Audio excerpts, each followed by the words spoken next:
Everyone's always talking about how we need to work together to make things better, but it hardly ever seems to work out that way, right? I want to tell you a story about a time when it really did happen. Oh, when the world looked a lot different than it does today. It started right here. It started right in a real supermarket in the real world. The stakes may not have seemed very high, but everybody agreed that this little price sticker wasn't going to cut it anymore. So they imagined something better, something that would save people time and money by helping to identify all the stuff we buy and how much it costs. Believe it or not, it took a lot of really smart people to make this happen. Even then, success was uncertain. But big problems call for big solutions. And a few bold business leaders stepped forward to do something nobody thought was possible.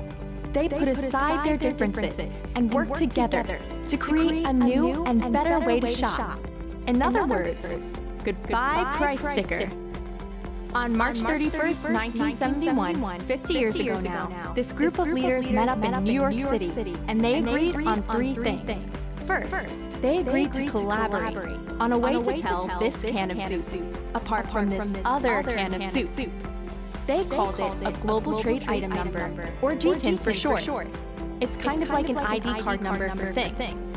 Second, they agreed to think big. They knew the creation of this number was just the beginning.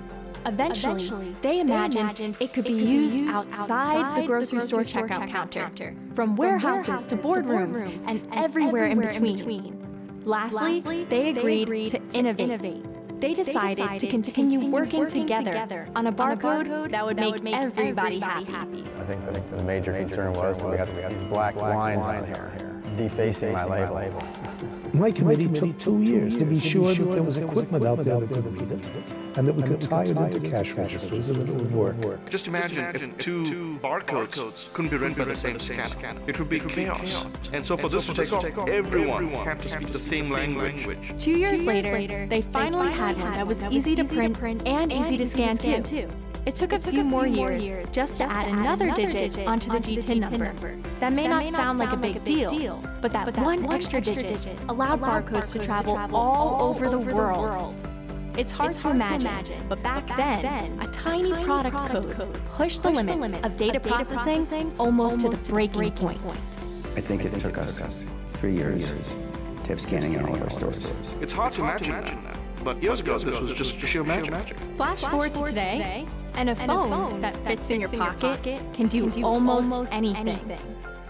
And in the 50 years since that meeting in New York, that kernel of an idea grew and grew across business and across industries, thanks to leaders all over the world. Today, barcodes are used billions and billions of times a day. It isn't an engineering task, it isn't a business task, it's a leadership task. And the fact that they pulled it off is one of the great achievements in standards in history. Those scans and little beeps are what we see and hear every time we go to the grocery store. But it's the data behind those scans and beeps that has completely transformed our lives and the way we interact with the world around us. Today, we expect so much more information about the things we buy. We need to be able to identify a product not just among other options on the shelf, but among every other product in the world. From a store you can carry in the palm of your hand.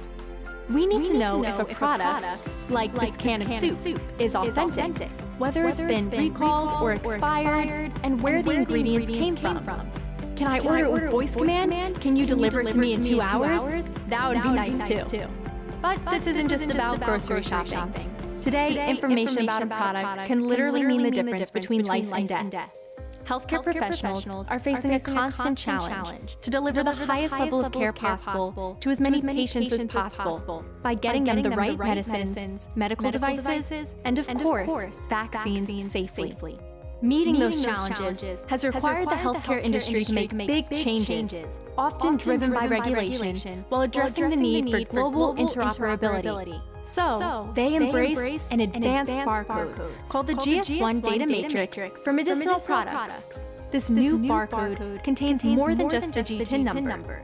It helps ensure patients are getting a safe, unexpired product and links that information to patient records automatically. The good news is, those innovations can now be applied to retail and other industries as well. And that brings the story full circle. Three things got us to where we are. Leadership, community, and standards. The time has come to once again collaborate, think big, and innovate. Meeting the challenges of tomorrow requires a new set of leaders who will embrace opportunities to make the world a better place in big and little ways. The truth is that consumers like me have more control today than ever before, and big companies have a choice to make. They can either embrace this new reality or become as obsolete as this old CD. That's a good one. The companies that understand how important it is to meet and exceed people's expectations are the ones most likely to stand the test of time.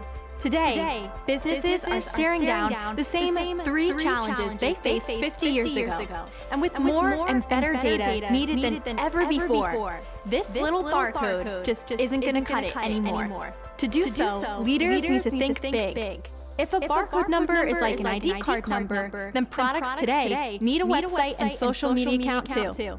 The G-TIN will last another 50 years, but leaders have a chance to innovate and improve on it by embracing a more powerful version of the humble little barcode.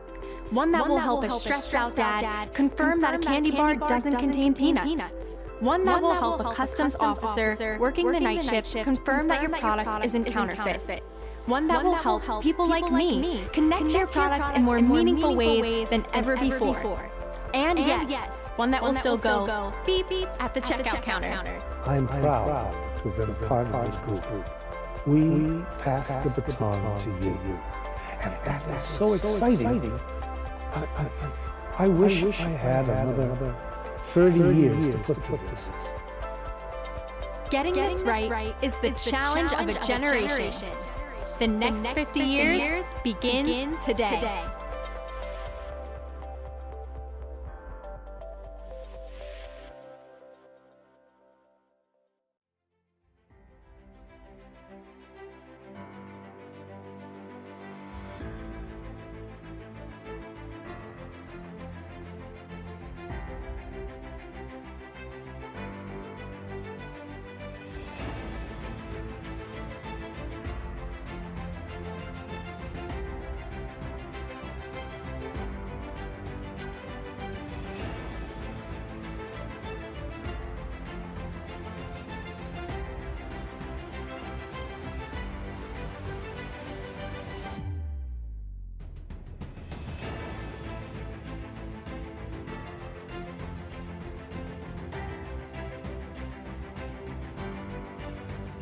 Recording in progress.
Everyone's always talking about how we need to work together to make things better, but it hardly ever seems to work out that way, right? I want to tell you a story about a time when it really did happen, 50 years ago, when the world looked a lot different than it does today. It started right here, in a real supermarket in the real world. The stakes may not have seemed very high, but everybody agreed that this little price sticker wasn't going to cut it anymore. So they imagined something better, something that would save people time and money by helping to identify all the stuff we buy and how much it costs. Believe it or not, it took a lot of really smart people to make this happen, and even then, success was uncertain. But big problems call for big solutions, and a few bold business leaders stepped forward to do something nobody thought was possible. They put aside their differences and worked together to create a new and better way to shop. In other words, goodbye price sticker. On March 31st, 1971, 50 years ago now, this group of leaders met up in New York City, and they agreed on 3 things. First, they agreed to collaborate on a way to tell this can of soup apart from this other can of soup.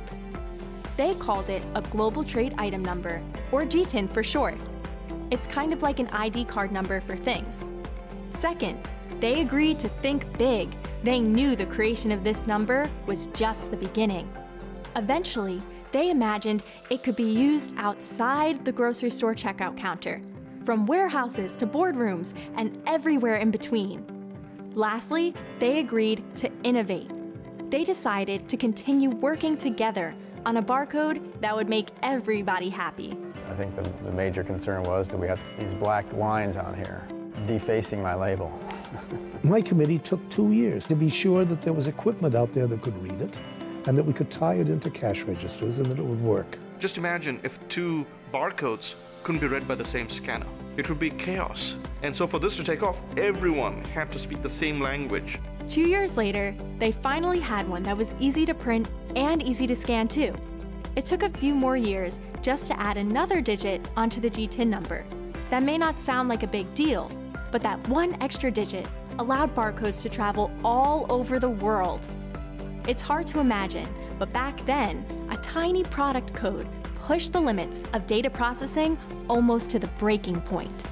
I think it took us 3 years to have scanning in all of our stores. It's hard to imagine now, but years ago, this was just sheer magic. Flash forward to today, and a phone that fits in your pocket can do almost anything. And in the 50 years since that meeting in New York, that kernel of an idea grew and grew across business and across industries, thanks to leaders all over the world. Today, barcodes are used billions and billions of times a day. It isn't an engineering task, it isn't a business task, it's a leadership task. And the fact that they pulled it off is one of the great achievements in standards in history. Those scans and little beeps are what we see and hear every time we go to the grocery store. But it's the data behind those scans and beeps that has completely transformed our lives and the way we interact with the world around us. Today, we expect so much more information about the things we buy. We need to be able to identify a product not just among other options on the shelf, but among every other product in the world, from a store you can carry in the palm of your hand. We need to know if a product, like this can of soup, is authentic, whether it's been recalled or expired, and where the ingredients came from. Can I order it with voice command? Can you deliver it to me in 2 hours? That would be nice too. But this isn't just about grocery shopping. Today, information about a product can literally mean the difference between life and death. Healthcare professionals are facing a constant challenge to deliver the highest level of care possible to as many patients as possible by getting them the right medicines, medical devices, and of course, vaccines safely. Meeting those challenges has required the healthcare industry to make big changes, often driven by regulation, while addressing the need for global interoperability. So, they embraced an advanced barcode called the GS1 Data Matrix for medicinal products. This new barcode contains more than just the GTIN number.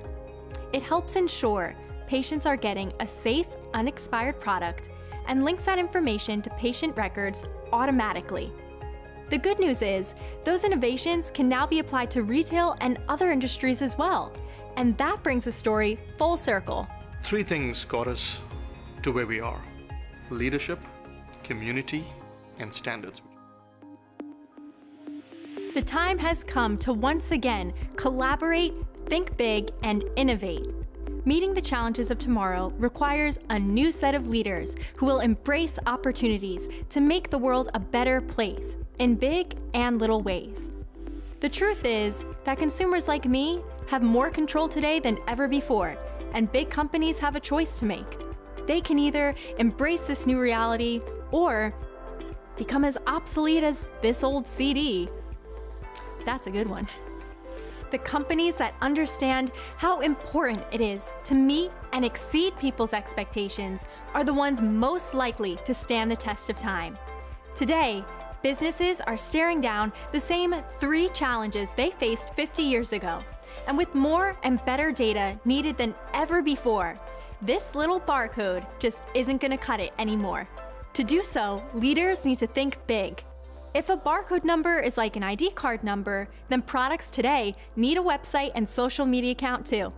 The G10 will last another 50 years, but leaders have a chance to innovate and improve on it by embracing a more powerful version of the humble little barcode. One that will help a stressed out dad confirm that a candy bar doesn't contain peanuts. One that will help a customs officer working the night shift confirm that your product isn't counterfeit. One that will help people like me connect to your product in more meaningful ways than ever before. And yes, one that will still go beep at the checkout counter. I'm proud to have been a part of this group. We pass the baton to you. And that is so exciting. I wish I had another 30 years to put to this. Getting this right is the challenge of a generation. The next 50 years begins today.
Good day, everyone. We hope that you are all settled nicely in your homes as we embark on this journey of new learnings and knowledge. We'll begin our program in a few minutes.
Welcome to GS1 Philippines National Conference. Before we begin the program, we would like to everyone to take a moment as we say a prayer for today's activity, for our speaker, and for all our participants.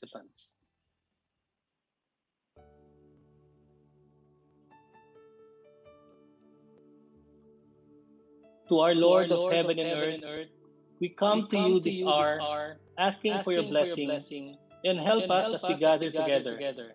We pray for guidance in the matters at hand and ask that you would clearly show us how to conduct our work with a spirit of joy and enthusiasm. Give us a desire to find ways to excel in our work. Help us to work together and encourage each other to excellence.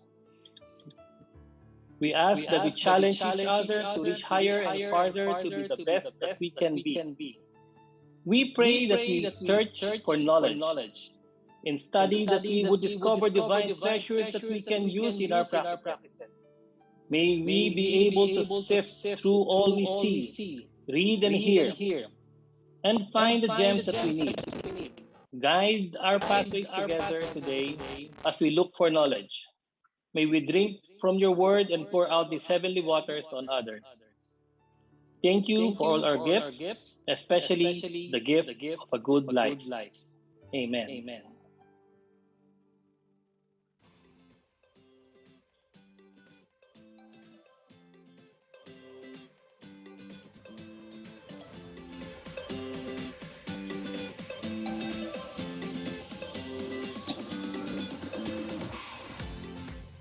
Good afternoon and welcome to the second day of our GS1 Philippines National Conference 2021. Again, I am Joseph Hobson and I will be your host throughout the event. Our two-day conference made possible by the following generous sponsors: Thunderbird Resorts and Casinos, International Chamber of Commerce, Consulate of Peru, Consulate of Liberia, Consulate of Tanzania, Oil and Petroleum Holdings International Resources, JPhil Marine Incorporated, Philippine International Chamber of Commerce. Yesterday, we heard a lot of insightful discussions and presentations from our guests and speakers. And today is no different. We learned so much about GS1 and its applications yesterday, and For today, we are honored to have our new guest speakers, sponsors, and representatives who will share their knowledge and best practices today. Joining us will be Undersecretary Ruth Castello from the Department of Trade and Industry, Director General Ruel Barba from the Intellectual Property Office of the Philippines, Commissioner Ray Leonardo Guerrero from the Bureau of Customs, Deputy Commissioner Alan Jeronimo from the Bureau of Customs as well, Mr. Patrick Jonathan, Director Public Policy International for Asia Pacific GS1, Mr. Roberto Claudio, Vice Chairman of the Philippine Retailers Association, Mr. Victor Dibagiba, Founder and President, Laban Consumer Inc., and Ms. Hedy Liang, International Data Cooperation Specialist at GS1 China. We would also like to acknowledge the presence of the following: Dr. Kenneth Hartigan Go, Trustee, Laban Consumer Inc., who was our speaker yesterday, and also again, Deputy Commissioner Alan Jeronimo from the MIS Technology Group of the Bureau of Customs. And with that, we would now formally open our Day 2 of GS1 Philippines Conference 2021.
It is now the second day of our GS1 conference, and again, we have lined up various speakers, local, regional, and international, to share the expertise and invaluable knowledge to further the understanding and appreciation of the modernization of the global supply chain and the GS1 global standards and digitalization. To kick off our conference for today, may we please welcome and call on the Chairman of GS1 Philippines, Mr. Jesus Varela.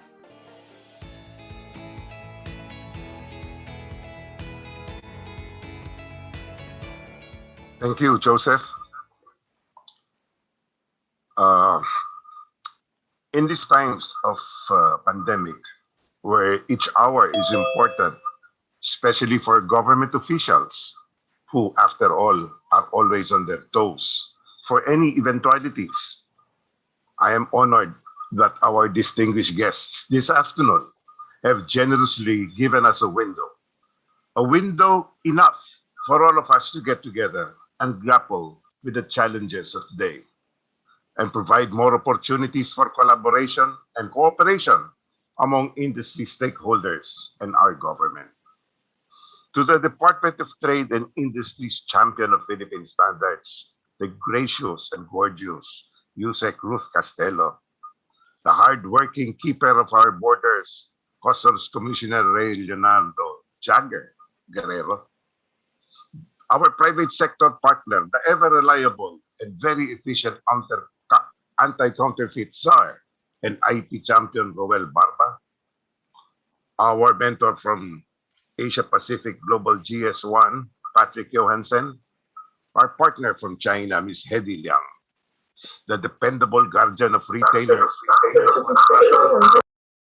Bobby Claudio, and the protector of consumers, former DTI Yusek Vic Di Magiba. Thank you to you all. Let me welcome all of you in the second day of this conference. Allow me to summarize what had transpired on the first day. Yesterday, we were given a snapshot of what GS1 is all about.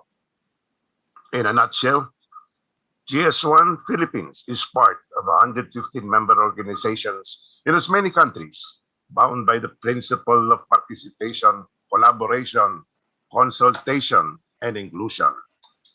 That after several years, finally arrived at and agreed on a set of standards now used by millions of companies all over the world.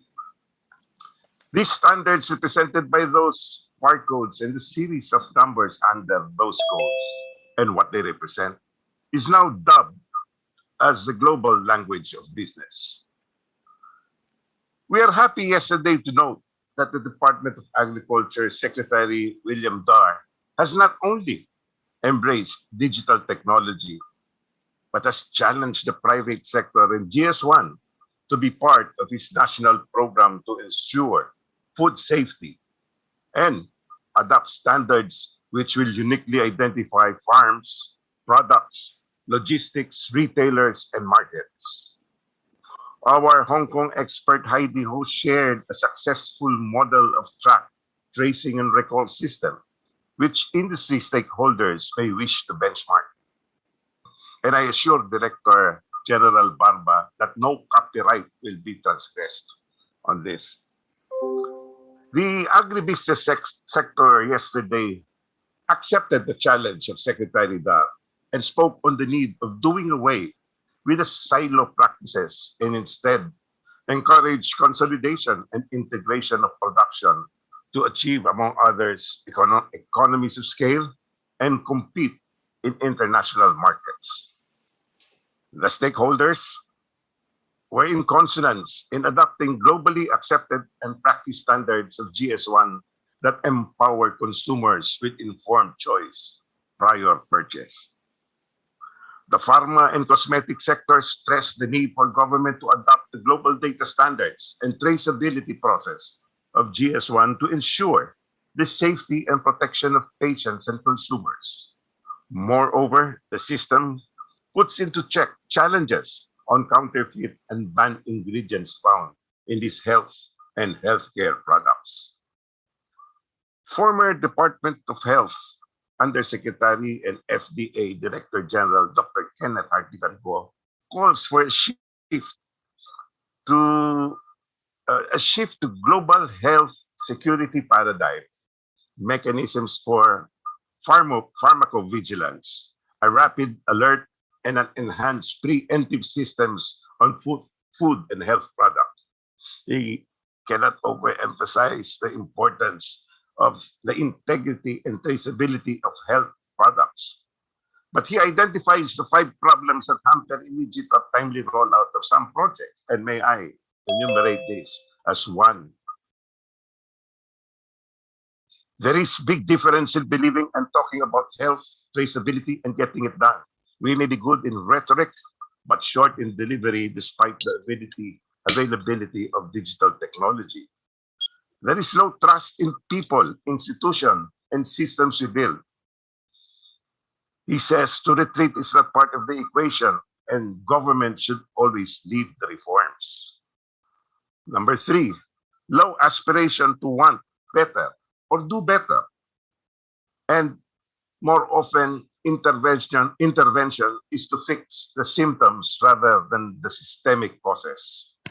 Number 4, low accountability and the I am not affected attitude. Number 5, collaboration is weak as stakeholders would rather co-create than consolidate. Dr. Hartigan Go ends with an offer of a 5-point solution framework, which he calls collaborative governance. Number 1, government and public agencies should admit a problem exists, such as in the symmetry of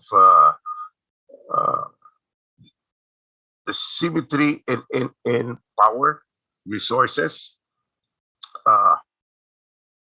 Yes, and then he says that a symmetry of information, power, and resources. He believes, number 2, government should meet and engage with non-public actors. Number 3, decision-making should be collective and not mere consultation. Number 4, consensus building is a step, not an end. And finally, the private sector should be equally liable in all steps of the collaborative governance. My friends, to supply chain issues, as it is the most used system in the world, we in GS1 continuously work to address business problems and technology issues by bringing to the table all parties concerned to arrive at a workable standards and solutions. The culture on how we address collaboration and cooperation must change to achieve sustainable success in the rapidly changing customer-centric world. And at the end of the day, the future will require trust. Let me end with a 1-minute video that encapsulates what GS1 does.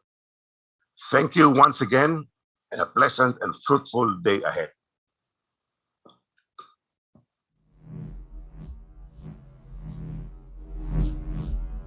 What do you think of when you see this? A barcode? No more, no less. It's often taken to be just a price tag, but it has many other uses. With a barcode, you can find out if what's on your plate is really what it's claimed to be.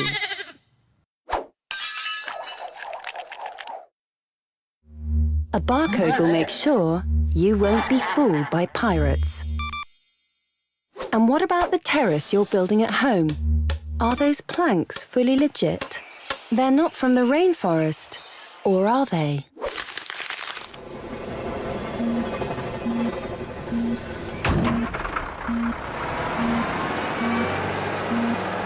The code helps you keep track of your parcel all the way. After all, there are several million parcels on the move every day. What's more, you can track the cotton from the cotton fields all the way to the shop, so you know that everything along the supply chain is handled correctly. You probably don't know who we are, but one thing's for sure. We help make your life easier, more secure, and more sustainable. GS1, the global language of business.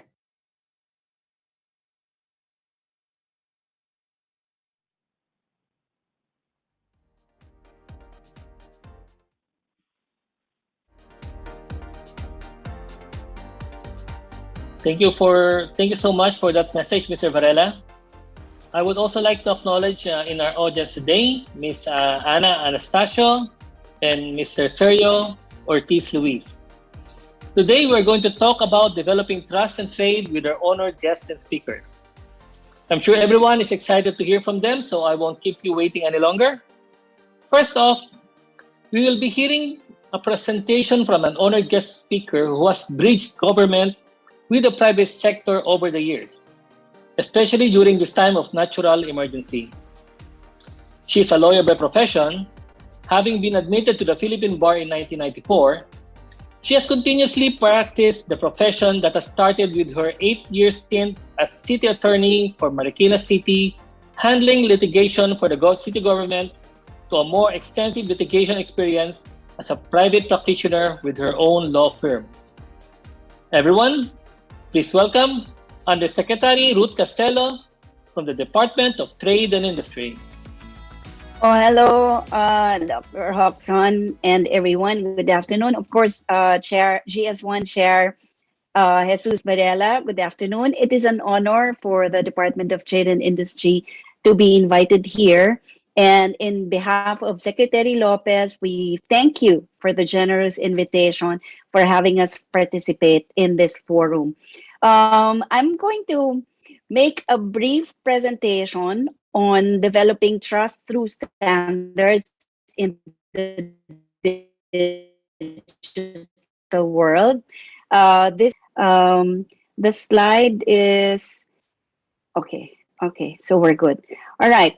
We'll make this very brief, but we would like to provide an understanding to all of you so that you will know what the consumer protection in the DTI is all about, what we do, and who we are. So the outline of our presentation is first introducing ourselves to you. And then we have the concept of standards. We will give you also some basic policies, and we can also provide you information on how we ensure consumer safety and bringing trust both in the physical and in the offline, in the virtual world. Um, we are the Consumer Protection Group of the Department of Trade and Industry. We are one of the 6 functional groups in the DTI. We are in charge of the formulation and enforcement of laws, rules, and policies, including standards, so that we can protect consumers, provide consumer education, and also encourage the formation of consumer organizations. Among the 3 bureaus of the Consumer Protection Group, we have the Bureau of Philippine Standards, which establishes and promulgates Philippine national standards. It's the national standards body of the country, and it has the mandate of developing and promulgating standards for all products in the Philippines, not just those that you find mandatory or not just those where compliance is mandated, but also for other products whose compliance to standards is simply voluntary, but we have a complete collection of all this adopted from international standards. Others are also homegrown. We formulate also our own, the country's own, if there are no available international standards. We also have group. This is the bureau that formulates all the implementing rules and regulations of laws that have been passed by Congress. We formulate memorandum circulars pertaining to consumers, also the department administrative orders that are signed by the secretary. And we have the last, we have the Fair Trade Enforcement Bureau that monitors and enforces all consumer laws and policies. Okay, so we are now on the concept of standards. This very much pertains to our topic for today. Everyone is familiar with standards. We are very familiar with standard time, thanks to Apple. If you will agree with me, Apple was the one who standardized time, because everyone in the Philippines whose location is inputted as Philippines will have the same time in their Apple Watch, in their Apple computer, in their Apple cell phone, or whatever Apple device that they have. We also have standard sizes. We as consumers enjoy shopping. We shop for clothes, we shop for shoes, but what is small in the Philippines may not be small in London, may not be small in California. So we want to standardize even sizes as well. In the Philippines, this is also one of the functions of the Bureau of Philippine Standards. We do have a set of standards for sizes, but it is not currently not mandatory. So compliance to these standards is simply voluntary for manufacturers of clothing and apparel and other apparel. We also have standard color. But what really are standards? Standards are everywhere, and they play a very important role in our economy. It facilitates business interaction. So on this slide, you will see what is a standard. It is a set of conditions to be fulfilled so that we can ensure quality and safety of a product. It is a set of documents as well, containing rules, guidelines, and characteristics of the products that we buy or manufacture or produce. It also ensures that materials, processes, and services meet the needs of the customers. We are all consumers in the Philippines. We are now very close to 110, if not more than 110. And we would want our needs met by producers, manufacturers, business in general. So basically, standards provide people and organizations with a basis for mutual understanding, and these are used as tools so that we can facilitate communication, measurement, commerce, manufacturing, and all that. According to the International Organization for Standardization, these are the distilled wisdom of people with expertise in their subject matter and who know the needs of the organizations. We do not get standards from thin air. We formulate them, we study them, we experiment on them before we promulgate, especially in the Philippines, because we adopt international standards as well in the formulation of Philippine standards. We take our mandate from the 1987 Constitution. The DTI is mandated well as the biggest consumer protection agency in the Philippines. The DTI gets its mandate basically primarily from the 1987 Constitution, where it says that the government, the state, shall protect consumers from trade malpractices and from substandard or hazardous products. Consumer product quality and standards are primarily governed by the Consumer Act. The Consumer Act was formulated and promulgated in 1992, a few years after the 1987 Constitution. This law is the primary law governing consumer protection, and you will note that in the Consumer Act, there are certain products that fall under the jurisdiction of the Department of Health. There are certain products that fall under the primary jurisdiction of the Department of Agriculture. And you will find, amusingly, that all other products not falling under the jurisdiction of the DOH or the DA shall fall under the jurisdiction of no less than the Department of Trade and Industry. Some portions also fall under the BSP. Yes, I would remember. So in relation to digital trade, the Consumer Act does not distinguish between brick and mortar, these are the physical stores, and the online or the virtual stores. We like to call it in the consumer protection group as online and offline. So it's going to be easier for us to know and understand or to even discuss or talk about it. The provisions of the Consumer Act apply to both transactions, both kinds of transactions. And as a basic policy of the Consumer Act, it is the policy of the state to protect the interests of the consumer, promote his general welfare, and establish standards of conduct both for business and the industry. You will see on the screen the objectives of the Consumer Act, and this is what exactly the DTI together with the Department of Health and the Department of Agriculture are currently doing. In the next slide, you will see that in Title II, Chapter 1 of the Consumer Act of the Philippines, it declares the policy for consumer product quality and safety. We develop and provide safety and quality standards for consumer protection. We evaluate product quality. We protect the consumers against unreasonable risks of injury. The dangerous substances, hazardous substances, and dangerous products fall squarely under the mandate of the Department of Health. And we also assure consistency of standardized products. Together with the DOH through the FDA, the DTI formulates standards for all these products and then promulgate it as Philippine national standards. So what about now ensuring safety and bringing trust in both traditional or offline and online markets?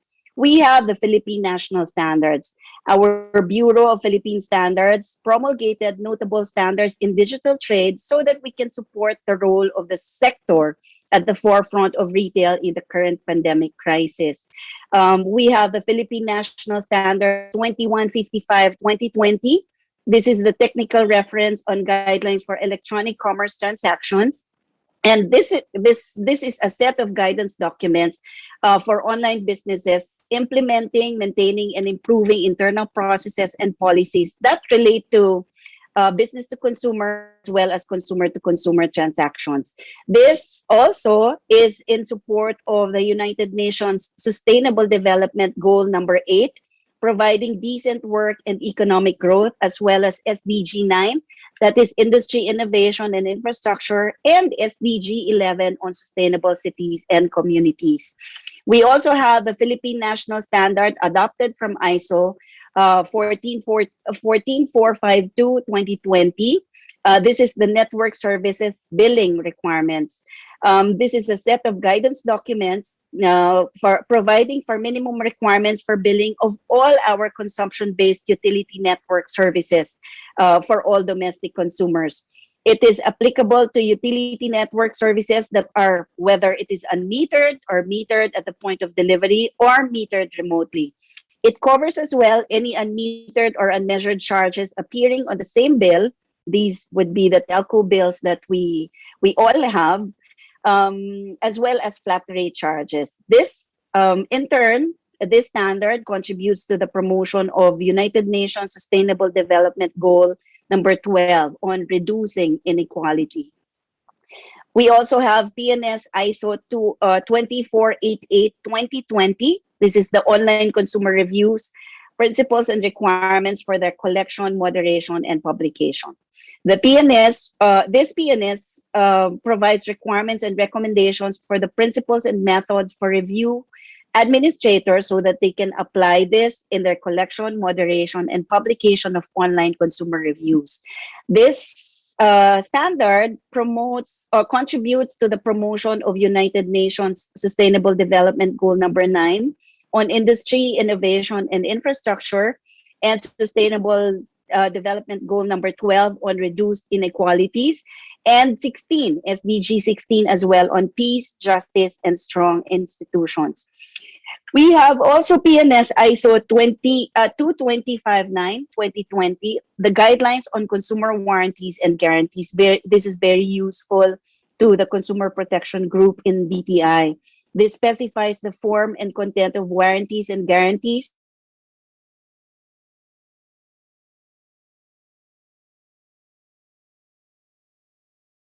We are all consumers, like I mentioned earlier, and we all have expectations. We rely on warranties and guarantees provided by manufacturers on the products that we purchase and that they produce. So we make use of this PNS so that the consumer protection group may be guided in handling consumer questions, issues, or concerns that are brought to us. This standard is applicable to transactions between businesses and consumers of either new or used products, including those that are purchased online. This standard contributes to the promotion of United Nations Sustainable Development Goal number 9, 10, and 16. Okay, so in this slide now, you will see that we have also the DTI, Consumer Protection Group, have also promulgated additional standards so that we can support all the other standards that we have mentioned, adopting international standards so that we can address the different aspects of digital trade.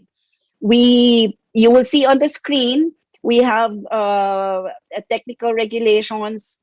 Philippine national standards. We have 8 that have been promulgated by the ISO Technical Committee on Quality Management and Quality Assurance. We also have 5 PNSs adopting ISO Technical Committee on Financial Services. This is ISO TC68.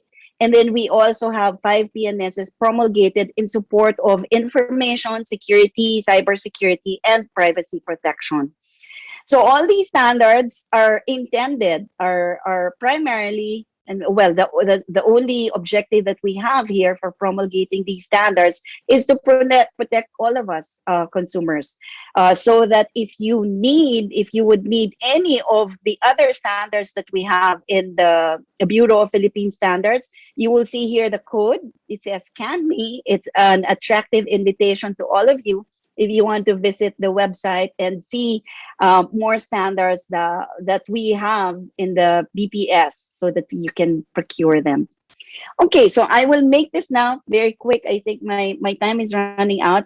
I should be, all of us consumers need to be aware that manufacturers or importers whose products are under the mandatory product certification scheme of the DTI cannot simply sell or distribute these products without the license and clearance from the Bureau of Philippine Standards. BPS issues the quality or safety mark. We call this the import commodity clearance or the Philippine standard mark, which serve as the consumer's guide so that they can be assured that what they are purchasing are certified products or that have passed through quality testing by the Bureau of Philippine Standards. The products covered by the BPS mandatory product certification scheme apply to whether the product is imported or local, whether manufactured here or abroad, and they are required to bear the PS mark or the ICC sticker before they can be sold in the market. You will see on the next slide here photos of the PS marks and the ICC marks that we issue. These are supposed to be stick on the product individually before you can purchase them, particularly pertaining to, I will show you in the next slide here. But let me explain first the PS mark. This is issued to manufacturers whose factories' quality management system and products have successfully complied with the requirements of our PNS and the relevant product standards. Import commodity clearance, on the other hand, are issued to an importer whose product has successfully complied with the requirements of also relevant product standards, but are simply imported. They are manufactured abroad. The product is imported to the Philippines. PS mark applies to manufacturers abroad that have been certified by the DTI or the product itself that comes into the Philippines.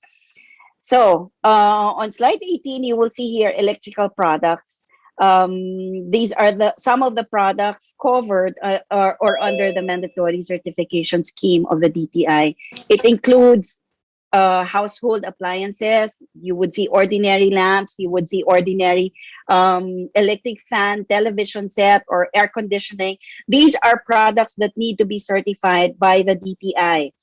These are just some, but let me just tell you the importance of purchasing only certified products. We need these are all fire hazards. These are electrical products that you plug onto an outlet where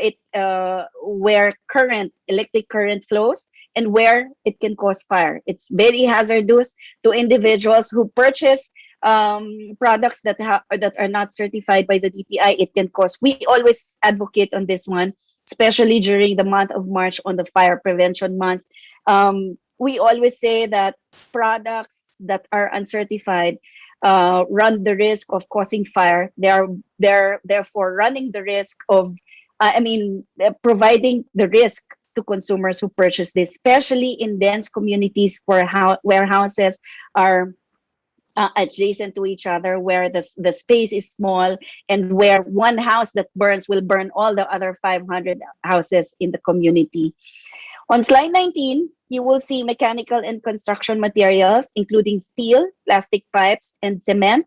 And we have galvanized steel, we have PVC pipes, we have all these products that are needed for construction. We have included also cement and ceramic tiles recently. We also have plywood, Philippine National Standards. We also have glass, Philippine National Standards. Unfortunately, the courts issued preliminary injunctions against the DTI so that our hands are tied now. We cannot implement the standards we cannot enforce the standards on glass and steel sheet roofings because of the injunction cases that we have. And we actually appeal to the courts to please allow us to proceed with implementation or enforcement of these standards so that we can provide consumer protection. But these cases are still pending. And then for chemical products and other consumer products, these include fireworks, Fireworks, if you will know, are also hazardous products um, that pose danger and risk to lives and limb. So we also have standards for that, and we monitor them all year round. We also have standards for the now during the pandemic. We have standards for the oxygen, medical grade oxygen tanks, or the cylinders that you would see, fire extinguishers, tires, and even items as simple as matches or small lighters. To date, we have a total of around 87 products under the mandatory certification scheme. Again, I will emphasize that compliance to these standards under the mandatory certification scheme is mandatory. So you should not see these products in retail stores or online. We have also been communicating with online platforms to please not sell these products that are uncertified. But of course, we communicate with them, and if they still do not listen, well, it's for DTI to act on it.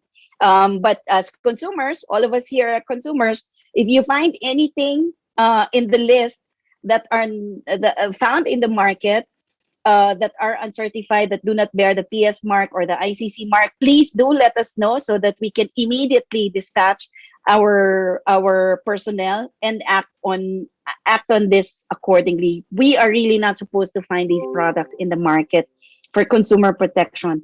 We have the product certification information management system. It is an application.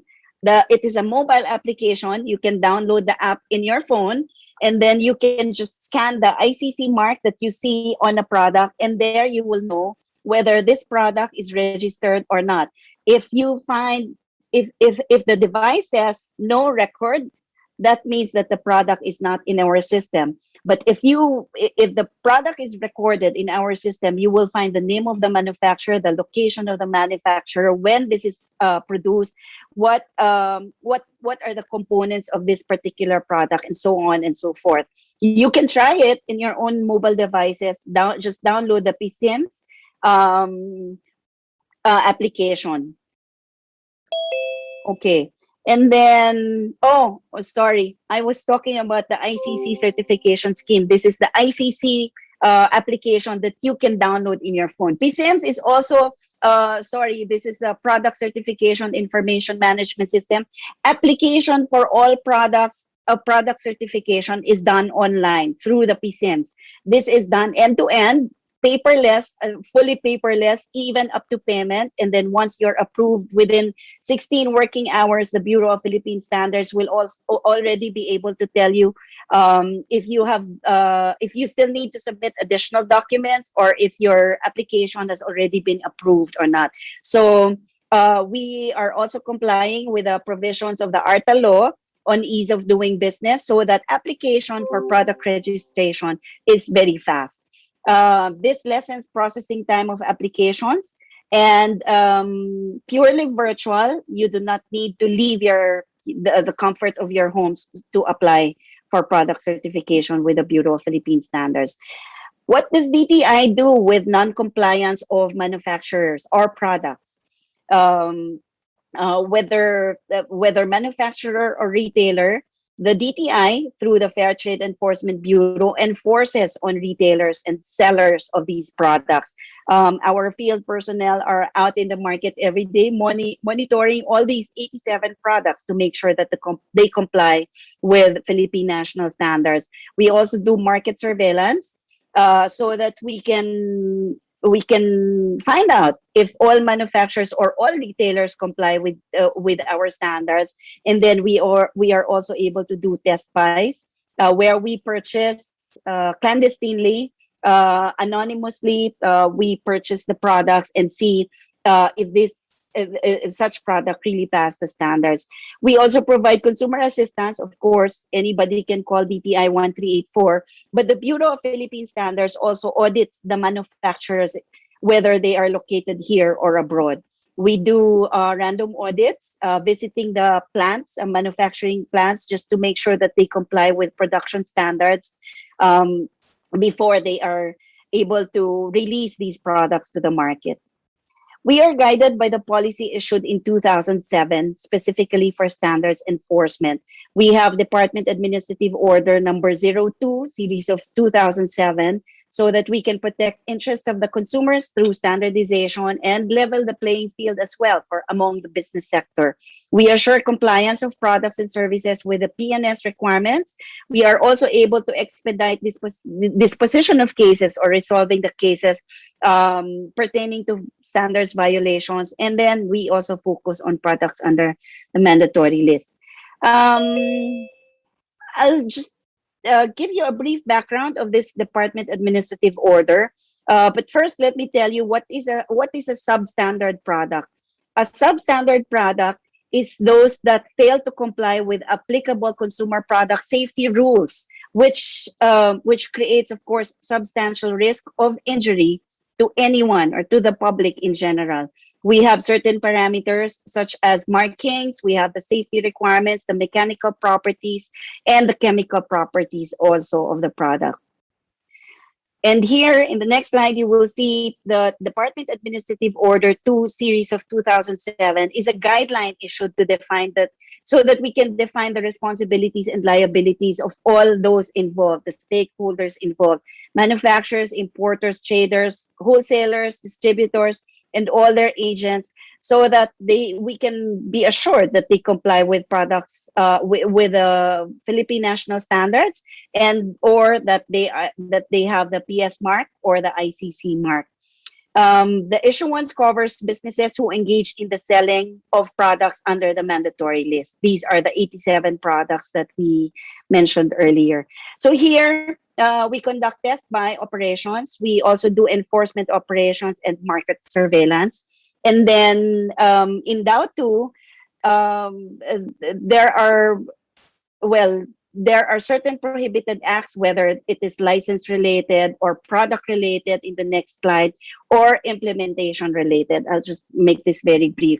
So whether it is on the product or whether it is on the application of the standards or whether it is on the license, the DTI through the Department Administrative Order enforces on this.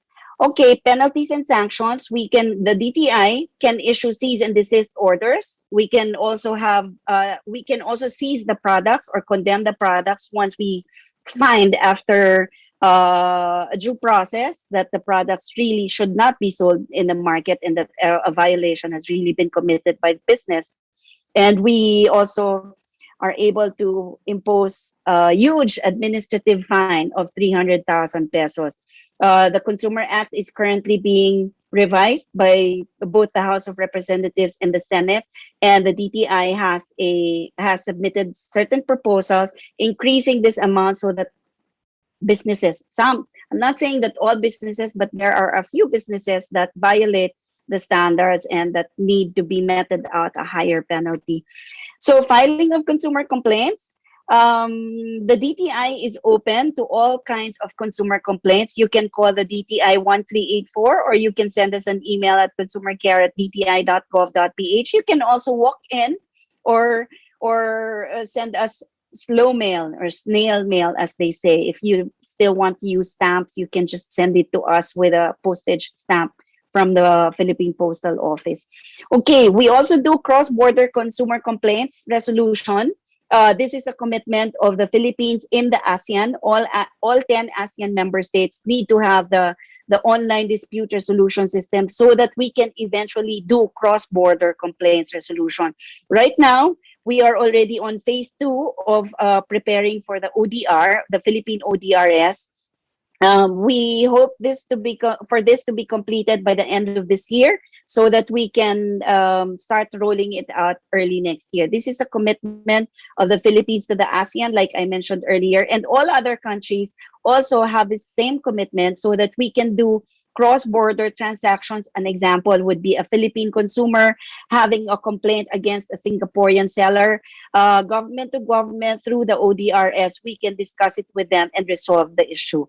So in the final slide, this is the DTI 1384. This is how you can reach us. This is where you can reach us. We also have the a text number 0917-834-3330, so you can just send us your complaints or concern, or if you also have suggestions or information that we can improve our services to you. That is all for the DTI Consumer Protection Group. Thank you very much for listening. Magandang hapon po sa inyong lahat.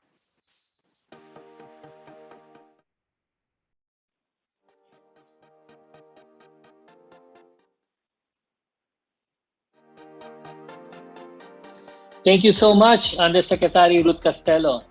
USEC Ruth will be joining us later during the virtual panel discussion. So if you have any questions for USEC Ruth, go ahead and type it in the comment box. We shall bring it up later. It's very good to know that our DTI is always there to protect us consumers, especially with the Consumer Act of the Philippines and also with the Philippine national standards that they are always imposing. Now, our next speaker holds a master's degree in information technology from the University of New South Wales in Australia. He also served in the Special Forces and Army Intelligence. He commanded the 61st Infantry Hunter Battalion, Presidential Escorts and Presidential Guards Battalions, Task Force Davao, 701st Infantry Kagitingan Brigade, 3rd Infantry Spearhead Division, and the Eastern Mindanao Command. He served as Operations Officer of the 8th Kilbat to East Timor, Chief of Staff, Philippine Army, and a Senior Military Assistant to the President of the Philippines. He ended his military career serving as the 49th Chief of Staff of the Armed Forces of the Philippines. He was the recipient of the Philippine Legion of Honor, Order of Lacandula, United States Legion of Merit, Distinguished Service Stars, Outstanding Achievement Medal, Bronze Cross Medals, and other service and campaign medals. He served as Administrator of the Maritime Industry Authority from 26 April 2018 to 24 October 2018, during which period he successfully pursued his 14-point agenda intended to modernize the agency and to complete and roll out the Maritime Industry Authority Development Program. On October 25, 2018, he was appointed as Commissioner of the Bureau of Customs with specific instructions to institute reforms in the Bureau. Please welcome the Commissioner of Bureau of Customs, General Ray Leonardo Borja Guerrero. Thank you, Dr. Oxford, for that generous introduction. To the Board of Directors and members of GS1, headed by its Chairman, Mr. Jess Barela, other distinguished guests, my colleagues in government, ladies and gentlemen, good afternoon. This afternoon, I will be making a presentation on the digitization efforts of the Bureau of Customs as part of its trade facilitation and also in line with its efforts to improve its mission performance and accomplishment. The Bureau of Customs has implemented a number of reforms and projects in its aim to transform the Bureau into a transparent, responsive, and world-class customs administration by 2022. Many of these projects involve computerizing and modernizing manual processes through ICT-related activities. From 38% in 2018, the Bureau has now computerized 72.97%, or 108 out of 148 services as defined in the Bureau of Customs 2021 Citizens Charter, after ICT initiatives were implemented beginning in 2019. Shown is the outline of my presentation for today. My discussion will focus on the Bureau's efforts in the digitization of trade facilitation in the country. On the standalone systems implemented, the modernization of customs processes is designed to improve efficiency and remove corruption by institutionalizing the zero-contact policy and removing the Suki system. I will now briefly describe each of these systems that were implemented as part of the Bureau's digitization program. First is the Customer Care Portal System, or CCPS, which enables stakeholders to electronically lodge, track the status of their inquiries, requests, and concerns. Second is the Document Tracking System, or DTS, which was developed to electronically track the location of all documents submitted to the Bureau of Customs. The third is the Modified Goods Declaration Verification System, or GDVS. It enables random assignment of customs examiners and appraisers to a goods declaration, and also allows importers to view the status of their goods declaration through display monitors and kiosks available at the customer care centers in the different customs port. The fourth is the Parcel and Balikbayan Tracking System. This is designed to provide stakeholders with immediate information on the status of their parcel upon entering customs. Fifth is the Alert Order Monitoring System, which is intended to facilitate the disposition of alerts from its issuance to sending of notifications to scheduling of examinations and finally to the approval process. Next is the Electronic Tracking of Containerized Cargo, or ETRAC, which is used for real-time monitoring of inland movement of containerized cargo using a GPS-enabled tracking device. Seventh is the Enhanced Payment System via Paymaya, which promotes tax collection efficiency and offers additional payment channels for miscellaneous fees to customs. We also have the Inventory Management System for customs-bonded warehouses and container yards and container freight stations, which monitors the real-time status of imported goods and raw materials transferred, stored, and withdrawn in the warehouses, container yards, and freight stations to protect government revenues against technical smuggling. And finally, we have the Cargo Targeting System, a system donated by the World Customs Organization, which enables customs to carry out international best practices on cargo risk assessment for managing risk and facilitating trade. On improvements in our E2M system, to further enhance and improve customs operations, these modules were implemented in the E2M, or the Customs Processing System. We have the Informal Entry System for commercial goods and air cargo express shipments. This is an automated system for processing the discharge of informal entry transactions covering goods which are of commercial nature with a FOB or FCA value of less than 50,000 pesos, but not more than 10,000 pesos. It minimizes opportunities for manipulation and smuggling. We also have the Universal Risk Management System, which paved the way for the implementation of the new Orange Lane risk selectivity rules that mandate the shipments under this lane to undergo 100% X-ray examination. We have the Enhanced Value Reference Information System, or EVRIS, that helps to establish a reliable and comprehensive database of information on the value and classification of imports for reference purposes in support of the implementation of the World Trade Organization's valuation system. We have the Automated Bonds Management System, or ABMS, that monitors and ages bond balances and flags those that have matured. It aims to effectively monitor the status of bonds from their posting up to their cancellation and expedites the settlement of the collection of due and demandable bonds. On strengthened cybersecurity, the Bureau of Customs strengthened its cybersecurity so that both confidential and personal information processed by the Bureau and its stakeholders are protected in accordance with the Data Privacy Act and other circulars of the National Privacy Commission. We believe that secure networks and systems promote trust and integrity in the Bureau. And for this reason, the Bureau procured a security tool, an email threat prevention module, a next-generation firewall, and an enterprise-grade antivirus system and software. These were all installed to prevent attacks from embedding into the Bureau's network, provide secure encrypted network traffic, and allow for the monitoring and tracking of even the most subtle attacks. On systems for implementation in 2021, for the Bureau to be enabled to continue modernizing its processes, the following are the systems that the Bureau aims to implement in the remaining months of 2021, some of which were actually already implemented. We have the Raw Materials and Liquidation System. This system will process the liquidation of warehousing declarations filed in the E2M by the customs bonded warehouses.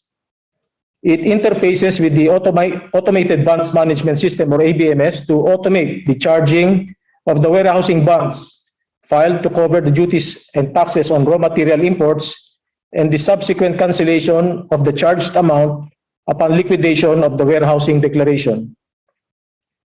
There is also the Authorized Economic Operator online portal. This online portal will be used by stakeholders in applying for the Authorized Economic Operator program. We have also the Electronic Advanced Ruling System. This is an application system which stakeholders can use to apply for an advanced ruling on the origin and on the valuation of their goods. We also plan to upgrade the Bureau's payment system from PAS 5 to PAS 6 in cooperation with the Philippine Clearinghouse Corporation by the end of this year to allow for a true 24/7 payment facility instead of just 8/5. We will also pursue the integration of our E2M system with that of the Philippine Economic Zone Authority system for the lodgement of import and export items or permits in the E2M. The integration will allow the Bureau of Customs to monitor the list of importable goods based on the PESA permit. We also have the electronic balikbayan box system, and this system processes the information sheet, entry declarations, and other provisions to comply with the regulatory requirements on balikbayan box shipments. It will have a validation mechanism for qualified Filipinos working abroad, sending balikbayan boxes to their families and relatives who are exempt from payment of duties and taxes up to 3 times per year and not exceeding 150,000 pesos in a calendar year. There is also the National Single Window System, also known as TradeNet. This is an automated and integrated licensing, permit, clearance, and certification system for regulatory agencies. It aims to connect all regulatory government agencies to make the trade facilitation processes interoperable and efficient. Currently, we have 2 electronic cross-border trade documents for exchange with ASEAN member states using the TradeNet. These are the Electronic Certificate of Origin or ECO and the ASEAN Customs Declaration Document or the ACDD. As the chairman of the National Single Window Technical Working Group, BOC is working with the Department of Finance and the Anti-Red Tape Authority on the onboarding of at least 15 trade regulatory government agencies into the TradeNet for this year. Shown are the TRGAs onboarded as of 31 August 2021. We also have the Philippine Customs Modernization Project. This year, the Bureau started the Philippines Customs Modernization Project, and the project's objective is to improve the efficiency of the Bureau of Customs and reduce its trade cost. The overall design of the project was guided by a comprehensive diagnostic study based on the internationally accepted Customs Capacity Building Diagnostic Framework developed by the World Customs Organization. The project aims to modernize customs operations by procuring a new customs processing system and developing its organization with a new administrative back-office enterprise resource planning system. As mentioned, the project's 2 main objectives are to improve efficiency and to reduce trade costs. In this table, you can see the actual estimated time it takes for the import and the export processes to complete compared to the target values by June 2025. The end targets are faster than the actual by 33% for import and 28.6% for export. The costs, on the other hand, which are based on US dollars, will be reduced by 27.5% for export and 34% for import. The time and cost for border compliance includes the cost for obtaining, preparing, and submitting documents during port or border handling, customs clearance, and inspection procedures. All the systems that were presented this afternoon are intended to minimize face-to-face transactions, remove discretion, and increase accountability by providing an easily verifiable audit trail for monitoring and reviewing of all transactions processed.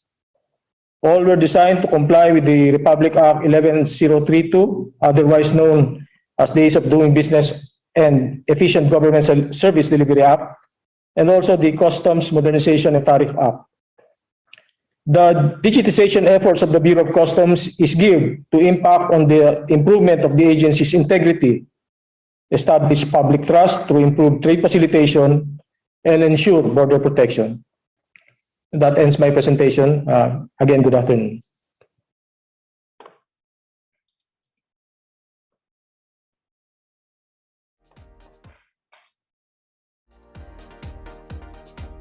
Thank you for that very informative talk, Commissioner Ray. Commissioner Ray will be also joining us in the panel later. You know the drill, just type in your questions or comments to him. Thank you so much for the updates on the customs modernization projects. And now, let us move on to our next honored guest speaker, who will share his knowledge and expertise in business and law circles. Having had over 20 years of experience, he was a former Undersecretary and Chief of Staff for the Office of the Secretary at the Department of Trade and Industry. He concurrently sits as Governor of the Board of Investments and Acting Chairman of the Cagayan Economic Zone Authority. Everyone, please welcome the Director General of the Intellectual Property Office of the Philippines, Mr. Ruel Barba. Yes, thank you very much, Dr. Hoxon.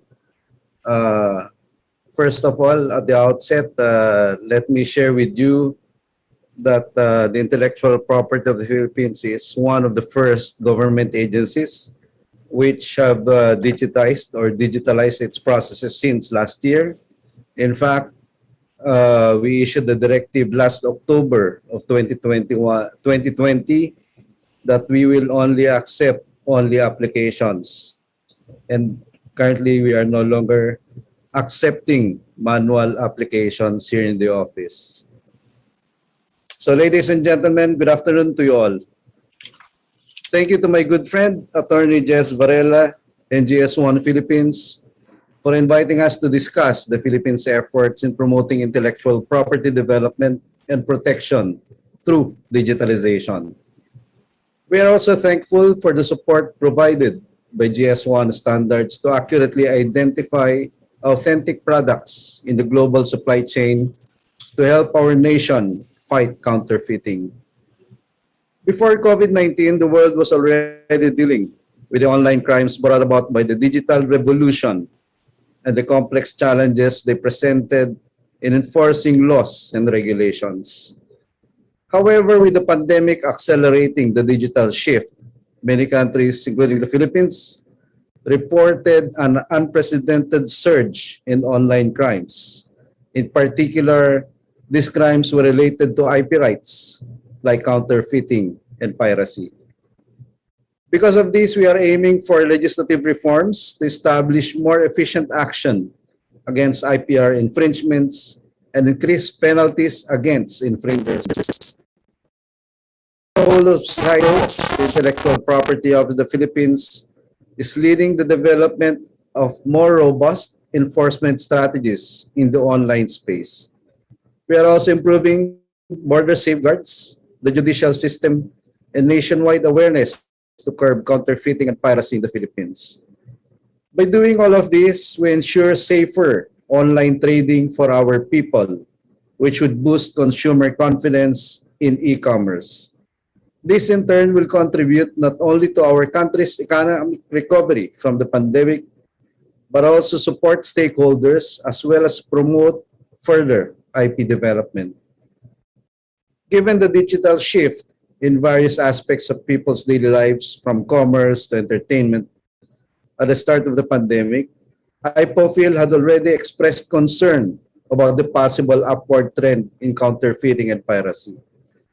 Last year, IPR violation complaints filed by rights holders and reported by concerned citizens surged to 121, and this surpassed the total number of cases received from 2016 to 2019. Moreover, 95% of these claims concerned the digital space.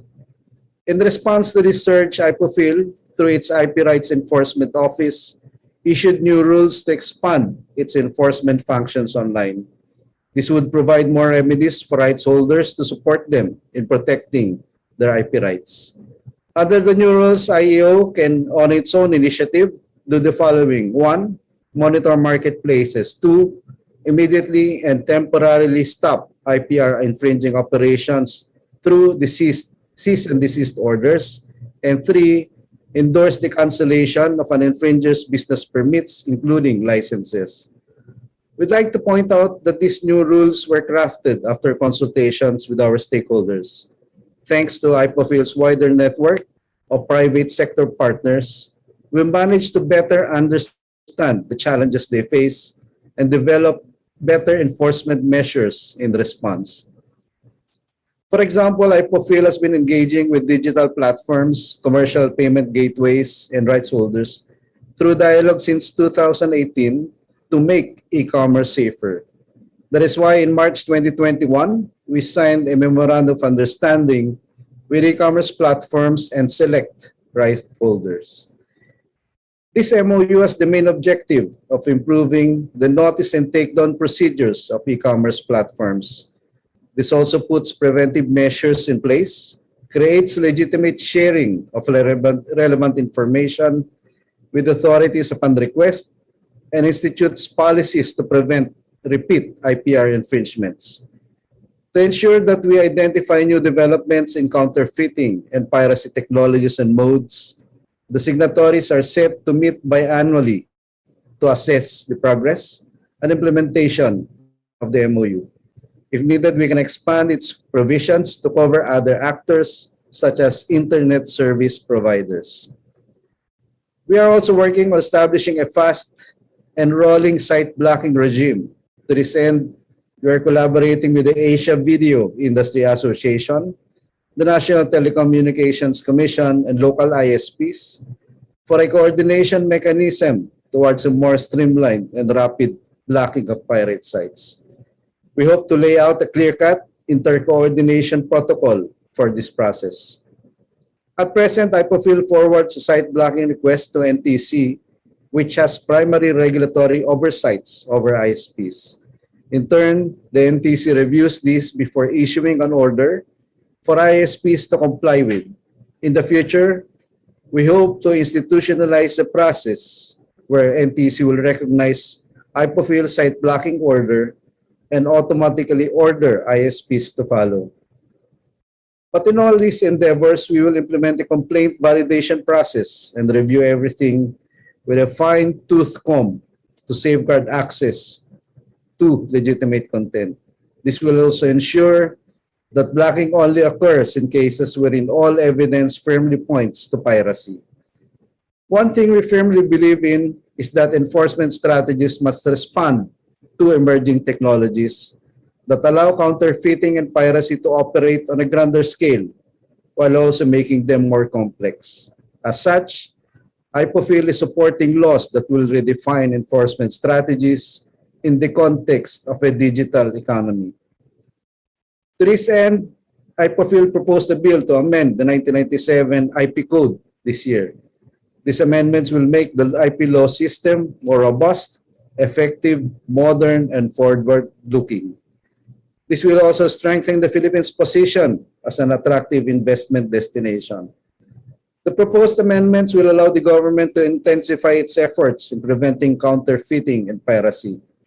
Among others, it includes establishment of a site blocking regime, provides the IPOFIL Director General with the power to issue cease and desist orders and an order of confiscation, increase penalties for IPR infringers, and removal of the minimum amount of the 200,000 threshold for a damage claim to allow our MSMEs to seek administrative remedies. The bill to amend the IP Code is currently being discussed at the Legislative Committee level of Congress. We hope this will pass the lower house within this year. Meanwhile, IPOFIL is supporting the proposed Internet Transaction Act, which is now pending at the Senate. The proposed law will set standard measures to drastically change how e-commerce platforms, merchants, and websites operate in the future. This will also ensure that online operations do not funnel income towards counterfeiting, among other possible crimes. The ITA also foresees a solidarity liability for airing online merchants. Under this solidarity liability regime, Trademark enforcement will be treated similarly to copyright enforcement. In this case, individuals who conduct activities that indirectly contribute to the fulfillment of an infringing act will be sanctioned for criminal and civil actions. More importantly, we welcome the passing of the ITA and the bill to amend the IP code to allow for more proactive measures to be put in place. On the government's part, there is the National Committee on IP Rights, or NCIPR, spearheaded by the IPOFIL as acting chair, with the DTI secretary as the chair, to drive collaboration in protecting IPRs. Since its creation, the NCIPR has recorded an increasing number of seizures with an annual average growth of 55%. In 2018, this amounted to 23.6 billion pesos as compared to 3.5 billion pesos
/16 2025 IPR Action Plan.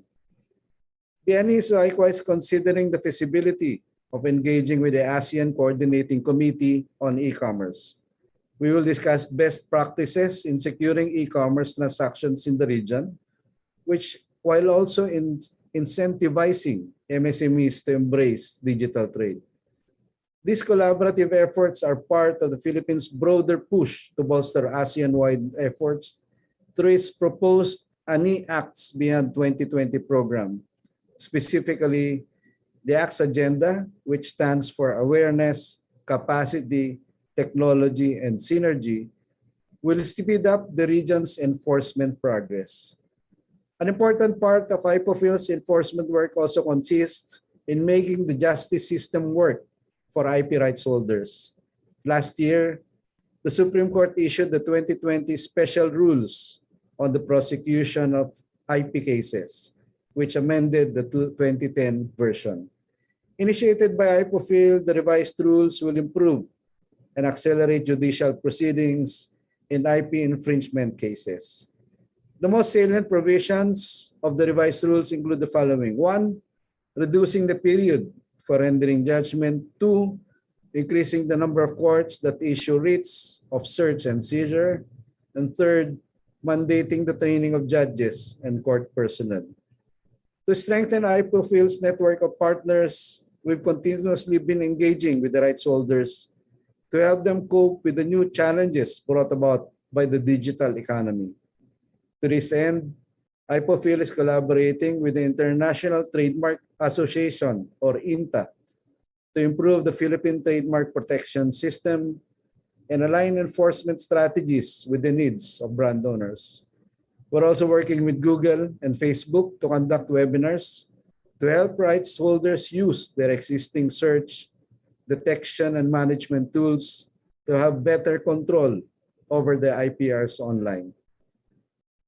And of course, we're working with the Filipino people to protect their IPRs. Over the past year, concerned citizens have been very active in reporting possible acts of IP infringement to IPOPHIL.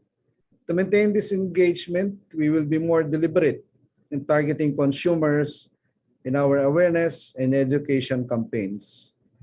Last June 2020, we partnered with the World Intellectual Property Organization, or WIPO, to conduct a nationwide survey to assess the level of awareness of consumers on IP. At present, the provider identified to conduct the survey has finished the pilot test for the WIPO Consumer Survey Toolkit in June this year, and the submission of the final report is targeted for October of this year. Finally, we are collaborating with the Department of Trade and Industry Consumer Protection Group under Secretary Ruth Castello to develop awareness campaign materials. This will be launched in the coming months. To close, IPOPHIL remains committed to our mandate to strengthen the protection of the country's IPRs. While the pandemic and the ever-evolving digital economy has changed the landscape, we are continuing to shape our strategy in response to the needs of rights holders. These efforts will not only benefit our stakeholders, but also contribute to consumer protection, public health, fair trade, and a sound regulatory foundation to attract investors. More importantly, strengthening the protection of IPRs will ensure a robust digital economy driven by an environment that nurtures innovation and creativity. All of these will serve us in good stead as our country builds back better in the post-pandemic future. Thank you very much.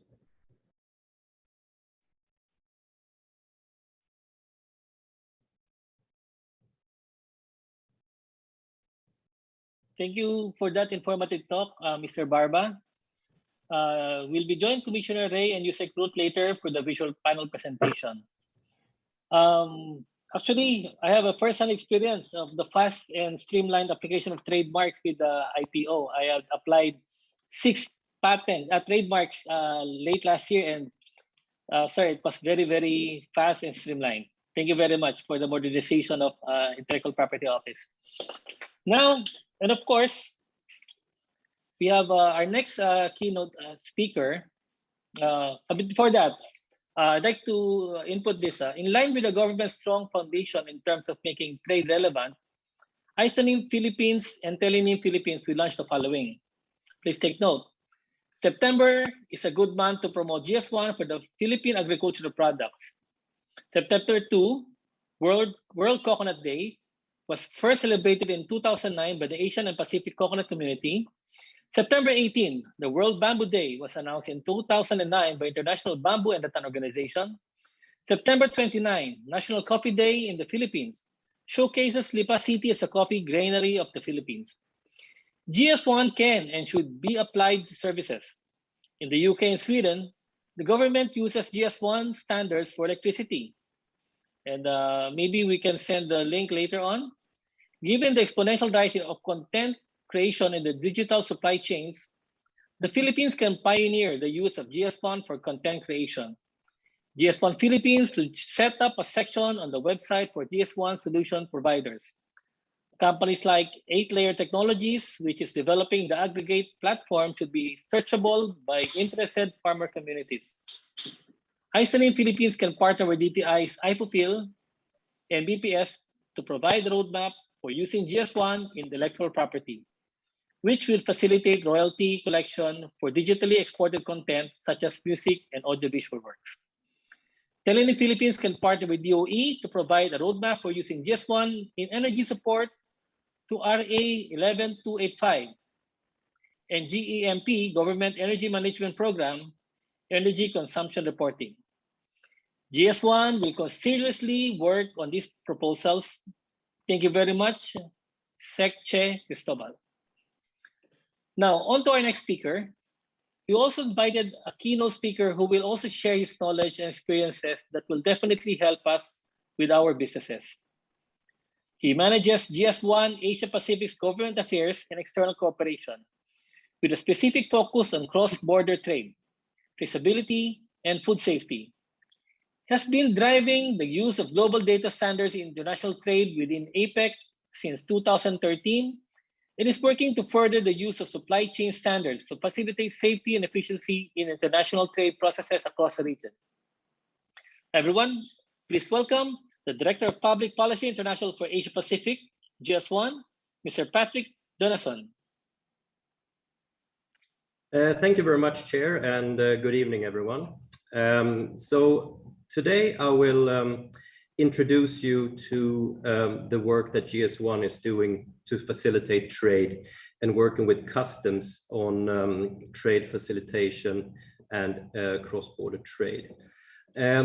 I would like to share what's driving our work in this area and how we are seeing important changes and opportunities for customs and cross-border trade with the use of GS1 standards. So if you can put my slides on.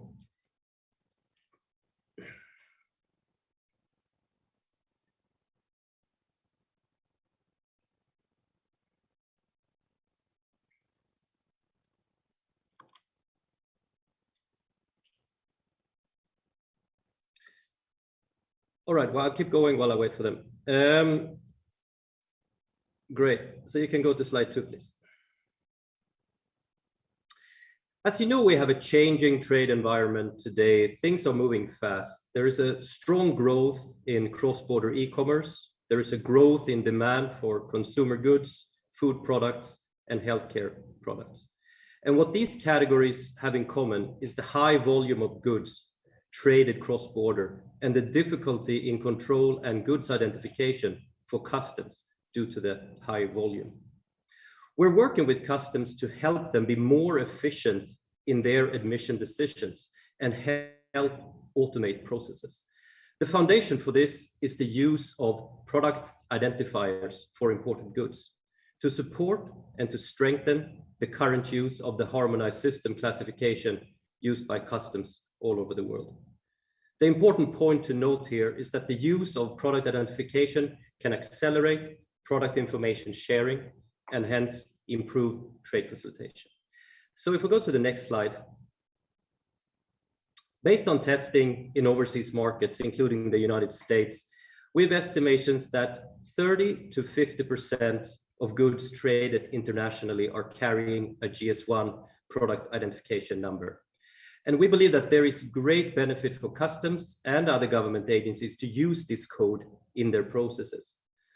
With product identification numbers, there is a great potential for simplifying and reducing the regulatory information to be reported by industry. This is a major benefit for both customs and for trade.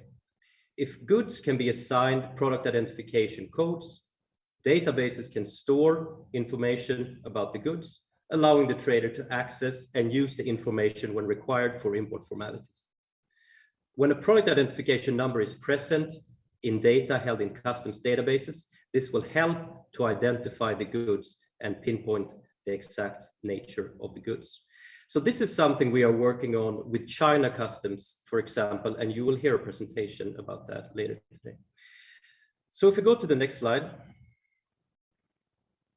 we're working with the World Customs Organization and have been actively involved as a member of the World Customs Organization private sector consultative group. Can we move the slide, please? Thank you. As you can see on this slide, World Customs Organization has stated that the use of other coding systems may improve the visibility of global supply chains, enhance risk management capabilities, and at the same time, increase the trade facilitation offered to legitimate traders. But as you all know, product identification numbers in regulatory declarations are currently not used on a global scale, unfortunately. But they are in use by a limited number of countries for some specific purposes, including for their trade single windows. So if we go to the next slide, please. This work on better product identification has been ongoing in APEC for the last 9 years. And as the chair mentioned, I've been working on this since 2013. And we've been working closely with APEC and the private sector in the region to promote the concept of global data standards. This is building on unique product identification. And in 2014, APEC leaders and ministers recognized that the use of global data standards can improve supply chain performance. This resulted in a number of APEC-funded projects that were carried out by GS1. And building on those projects, we are now seeing implementation in a number of APEC markets, including New Zealand, Russian Federation, Canada, and China, where customs are implementing the use of GS1 standards. Advanced testing is also ongoing in the US by US Customs and Border Protection. There, they are collaborating with a number of export markets in Europe, Asia, and Latin America to strengthen the supply chain integrity for goods that are exported into the US market. So we can say that activities are taking place globally, trying to test GS1 standards at the border. So if we go to the next slide. Industry-operated schemes of product identification have proven to be useful to customs and border authorities in a variety of ways in managing risk and ensuring compliance with cross-border regulations, apart from furthering simplification of regulatory information and documentation. And the unique identification that GS1 is working with customs organization to implement, this is also used by major internet and e-commerce players to identify products sold and searched online. So we believe that there is an enormous opportunity for unique product identification to underpin customs operations and support trade modernization in the APEC region, while supporting growth in e-commerce and ultimately lowering barriers to cross-border trade. So if we go to the next slide, please. So what are the key points that we want to stress in this discussion? First of all, it's not about a certain technology being used. It's about designing in interoperability in the system, regardless of technology choices. And the use of open global standards can help with this. And as you know, the standards for identification of consumer goods and healthcare products are the GS1 standards. So if we go to the next slide. Our second point is focusing on how to support existing systems. We're proposing to enhance current systems with data flows. We believe that this can be beneficial for customs and other government agencies at the border, as well as industry with improved trade facilitation as a key benefit. And we are working with a wide range of partners globally to address these challenging issues. This is including UN agencies, International Chamber of Commerce, APEC, and ABAC, to mention but a few. So we've come far in our journey working with customs to support customs operation with the use of GS1 standards. But there's of course way to go, and we are very happy to engage with additional customs organizations in APEC and in other regions of the world. So if we go to the last slide, here is my contact information if you want to follow up with me over email. I hope that I've helped set the stage for the next presentation, which will go into a little bit more detail on the work that we are doing in this space. And this will be introduced by GS1 China. So thank you very much for your time.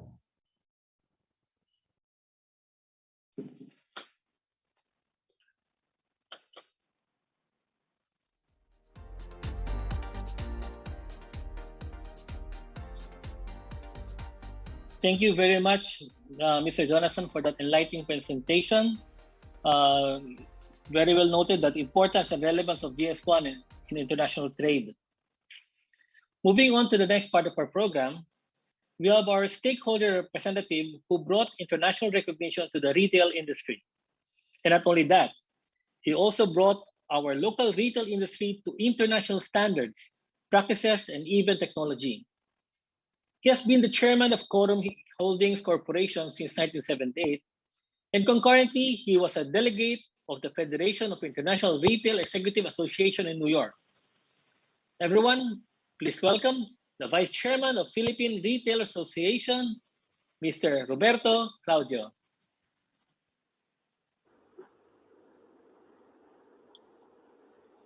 Good afternoon, everyone. My name is Bobby Claudio. Thank you very much for being here with us this afternoon and sharing your time.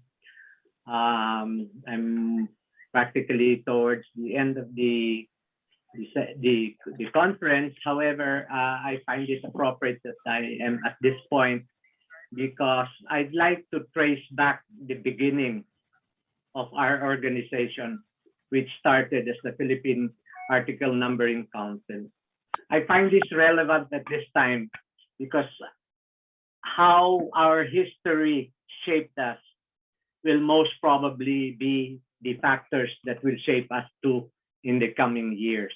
Let me just run back to history and determine how we all started. You saw earlier in the video presentation how global standards started. Way back in 1971, when there were two article numbering systems going on, UPC in the United States and EAN in Europe. They were both effective. UPC was effective in the US. EAN was effective in Europe, but they couldn't communicate and they were ineffective worldwide. So 1971 started the article numbering and the barcode issues. However, the Philippines did not take it up until 11, 12 years after. The reason for this was there were coming back and forth between the retailers, the manufacturers, the wholesaler, as who was going to start it. The retailers were saying, no products are coming in with barcode, so why will we upgrade our system to read barcode when there are no products? The manufacturers hesitated because they said there are no retailers using scanners or barcode printers, so they felt that there was no need. Until 1991, when I finally decided to invite the world president of then EAN, European Article Numbering Council, and asked for his help on how we can break this impasse between manufacturers, wholesalers, and their retailers. And I'd like to emphasize how the retail industry was instrumental in getting this started. we had difficulty determining how to start an association, to start a barcode. We were told about the experience in Thailand where private enterprise individuals were the ones organizing the article numbering council, and it became profit motivated, and there were quarrels about who was going to own it, who was owning it that had a conflict interest because there are other retailers of similar businesses. So that was when we said we will form the Philippine Article Numbering Council based on association membership. And I'd like to emphasize this because this particular move is very important right now, especially in our discussion of standardization, especially in the different fields of cosmetics, food, drugs, and we felt that getting the association to be the ones that will form the core of the Article Numbering Council, we would have a better relationship. So we started demanding. In 1992, we incorporated the Philippine Article Numbering Council, and that started the ball rolling towards breaking the impasse of to who was going to start the standardization of article numbering. Remember, GS1 didn't start as a standards company. It was just simply article numbering. And that is all what the barcode reads. You know, the black and white line just says the number of this article is this, and whether you are a Nike product or an Adidas product, the Nike here in the Philippines of this model is the same Nike in Europe at this model. So we felt that at that time we should be able to get started, and we demanded in the retail industry, effective 1993, that any deliveries to our stores will not be accepted unless they are barcoded. So that was when the manufacturers scrambled to introduce or to get their technology straight and processed so that we could accept barcoding. And in the Philippines, it started slow. It took about 5 years before we can get started. We had difficulty with our old system, we knew, but there was no system in place to introduce the barcoding. We were using cash registers, and we were losing a lot, both from inaccuracies and from employee fraud. Before the barcoding, we were relying on what the cashiers at the counter were punching, and if a related customer comes in and checks out with a 1,000 peso item, but the cashier is his relative or his friend, they would punch 100 pesos. And we would know, we will never know, or it took us difficulty to find out where the fraud was. But with the advent of the barcoding, since all products are barcoded and the cashiers no longer had the liberty to punch whatever amount he has, because the data is inside the point of sale system. So that has completely improved the accuracy and the prevention of fraud in the stores. But most of all, it has hastened our ability to service customers. With the barcode system in place, scanners could be used, and barcode printers could be used, so checkout became faster and more efficient. So these were the benefits that started this, and the technology came not from the retailers. The technology came from the product developers, the application developers, the software suppliers, and even the technology on traceability, trade, and safety issues came from developers. let me emphasize that, remember, the standards that our speakers talked of, from the DTI, customs, and even IPO, these are standards of their systems. GS1 does not control how our vegetable can increase production so that we have the same sizes when we produce. GS1 cannot confiscate and cannot tell the cosmetics industry that this is how you should formulate your product. It is the association that controls the product standards.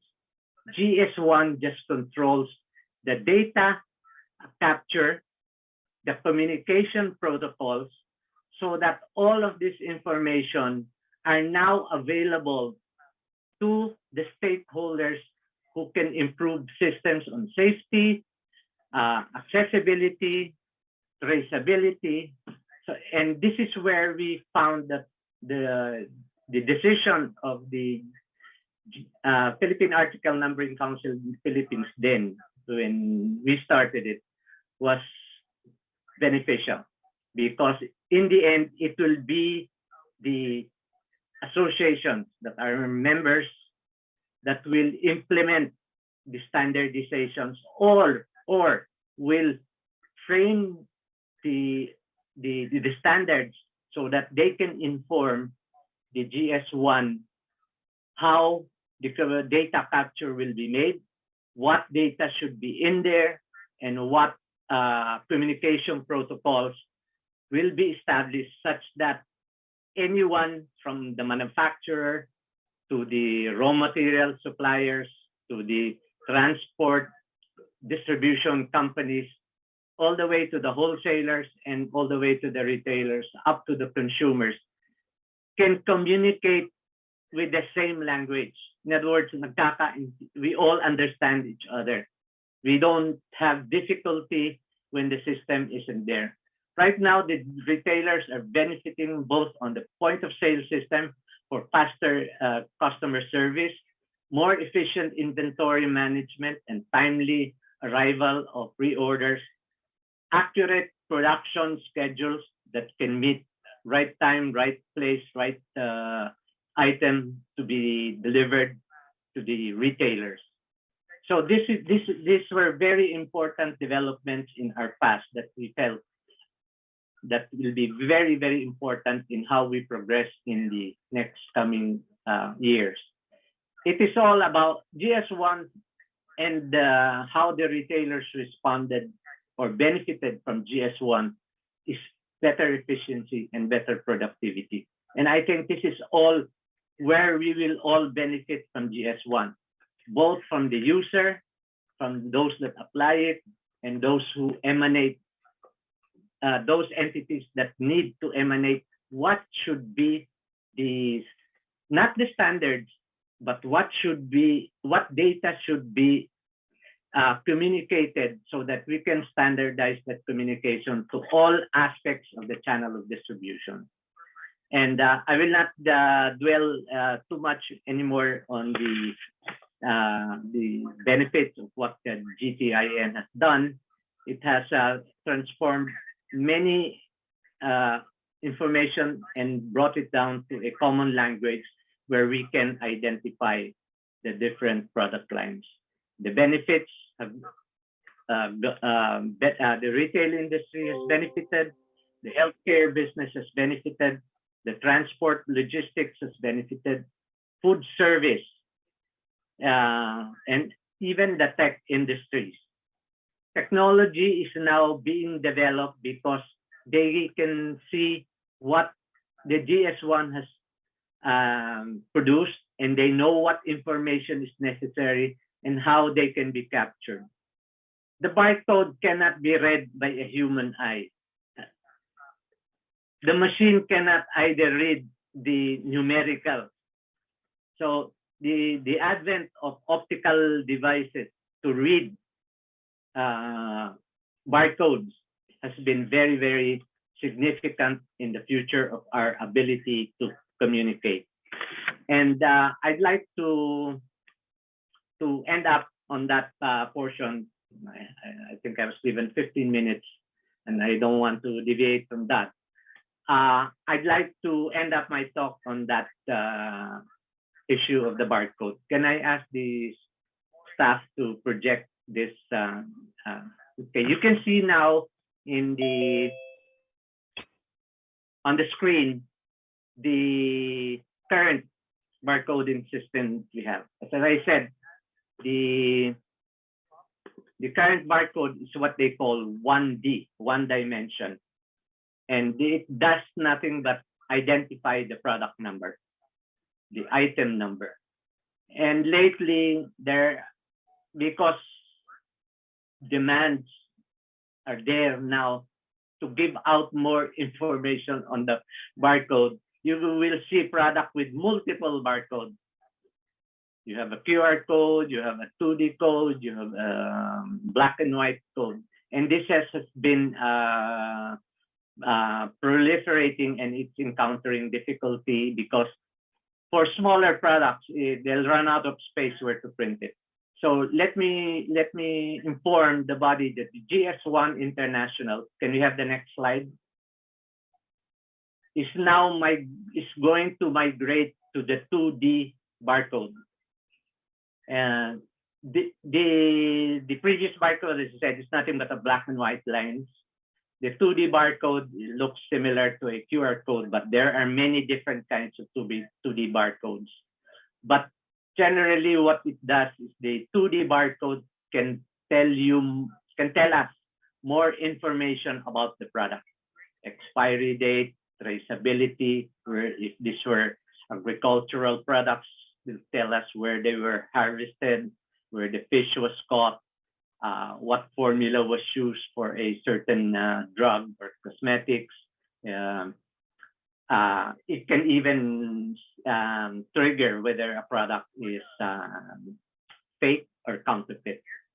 So the global GS1 International has mandated that effective 2027, all manufacturers must shift to the 2D barcode, and all retailers will mandate that they will not accept products that are not printed on 2D code.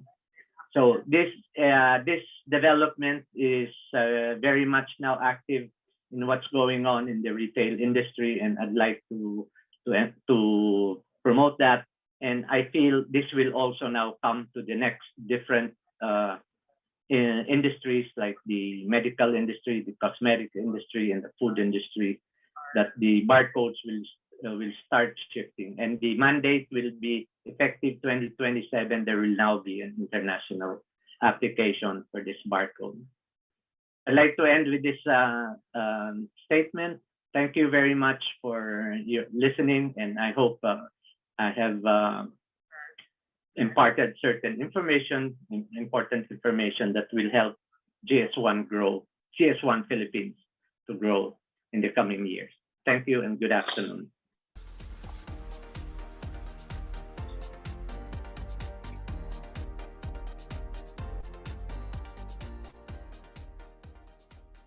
Thank you so much for that encouraging talk, Mr. Claudio. We got two more speakers lined up this afternoon, and I invite you to stay on as we shall have a panel discussion later on with the speaker. And again, thank you, Mr. Claudio, for walking us down the memory lane where how GS1 Philippines started, coming from the Philippine Article Numbering Council. And we look forward to the global migration of barcodes to the 2D barcodes.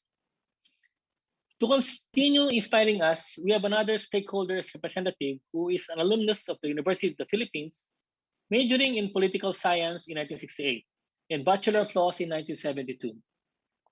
He's a founding member of the Dispute Resolution Group of the Philippine Electricity Market Corporation. He also acted as the alternate representative of the DTI Secretary in the National Food Authority Council, Philippine Ports Authority, the National Consumer Affairs Council, and the Maritime Industry Authority in 2016. Ladies and gentlemen, let us all welcome on our virtual floor, the founder and president of Laban Consumer Inc., Mr. Victor Dibagiba. Thank you. Thank you, Mr. Hoxon.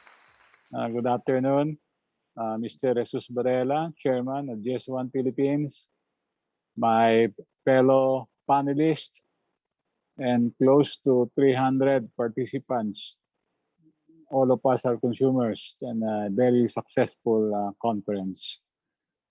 I will read to you my presentation, which was published in the Saturday issue of the Manila Bulletin under my column Consumer Hotline. The title of the article is Global Standards, Product Recall in the Digital Trade. Consumer safety is a shared responsibility.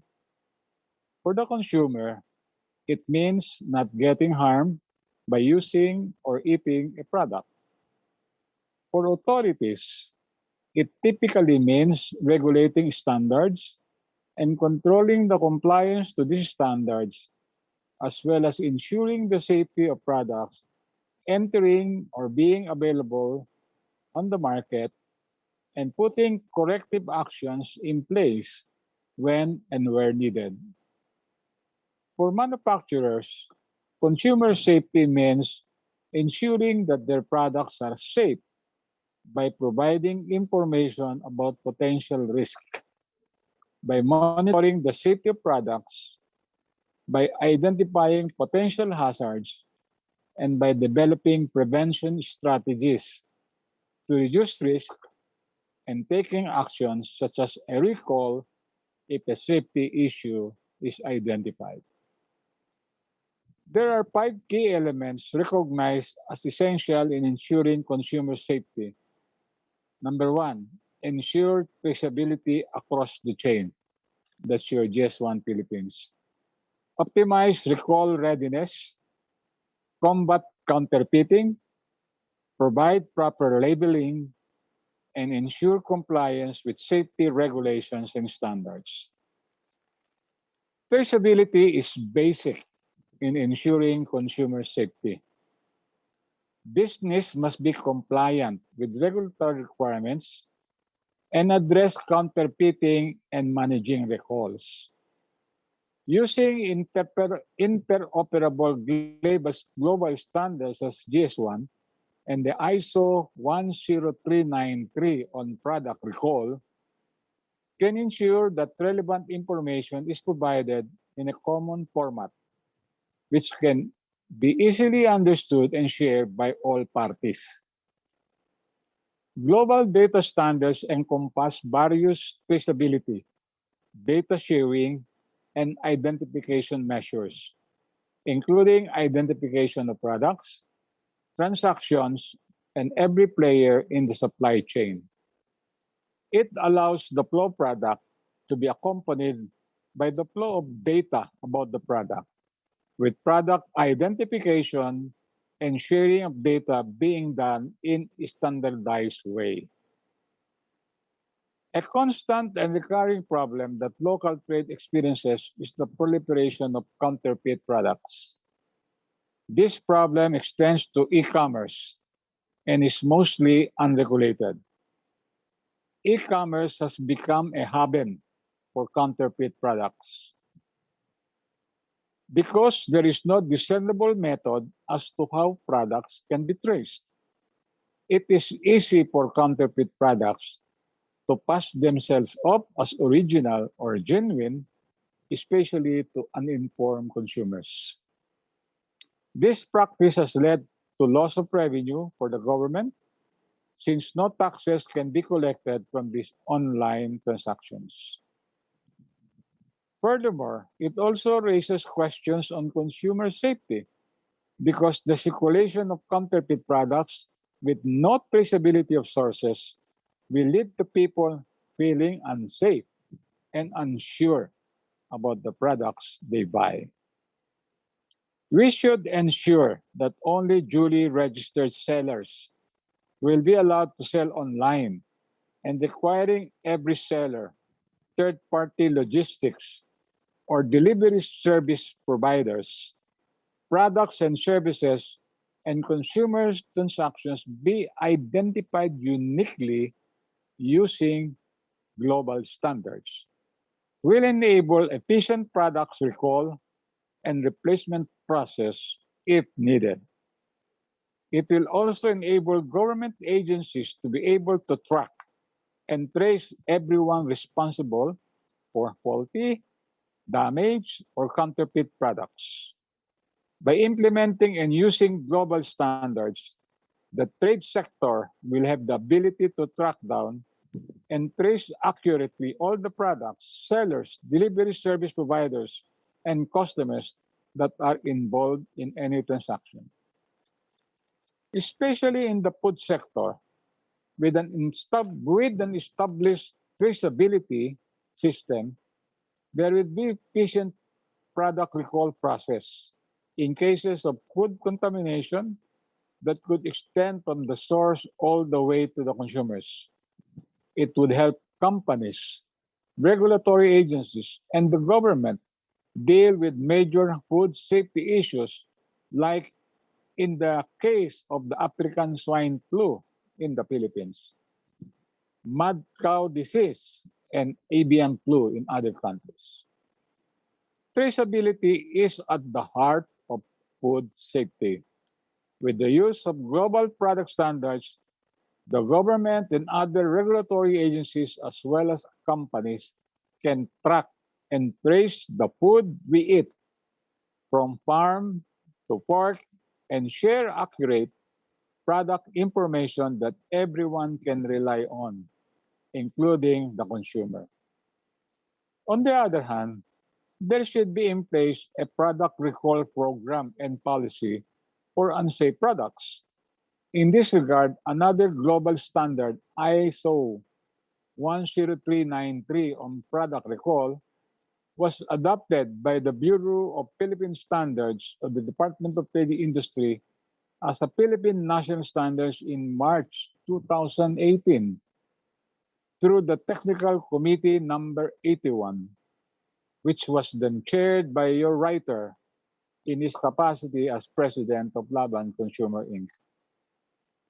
Product recall include a refund, a retrofit, a repair, a replacement, disposal with public notification. The international standards enable suppliers to implement a recall program caused by unsafe goods in the marketplace, including the digital trade. Finally, there was a proposal for the Philippines to revise the mandatory product safety certificate scheme provided in the Consumer Act as well as in the Product and Standards Law into what we call a National Quality Infrastructure or NQI. NQI will require the compliance to standards of safety by the business sectors into a voluntary scheme accompanied by strict market monitoring and enforcement. The national quality infrastructure, the global data standards with a unique traceability of safe products, and a product recall program support consumer protection, including in the digital trade. Thank you very much, and congratulations to GS1 Philippines for a successful two-day webinar. Good afternoon.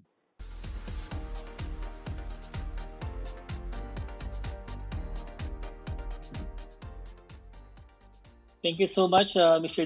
Dimagiba, for that enlightening talk. We shall meet Mr. Vic later on again during our panel discussion. So my major takeaway from his presentation was consumer safety is really a responsibility. Our next speaker works closely with GS1 Global Office and a number of member organizations on data cooperation to support projects such as GTIN, adoption by the General Administration of Customs from the People's Republic of China, and cold chain food traceability, and establish and maintain a stable data sharing mechanism with most GS1 Asia Pacific MOs. She also focuses on data service to assist the wide use of GS1 standard by government agencies and marketplaces to enhance efficiency in trade, processes, and business operation. Let us not, last but not the least, to share her best practices, let us all welcome International Data Cooperation Specialist of GS1 China, Ms. Hedy Liang.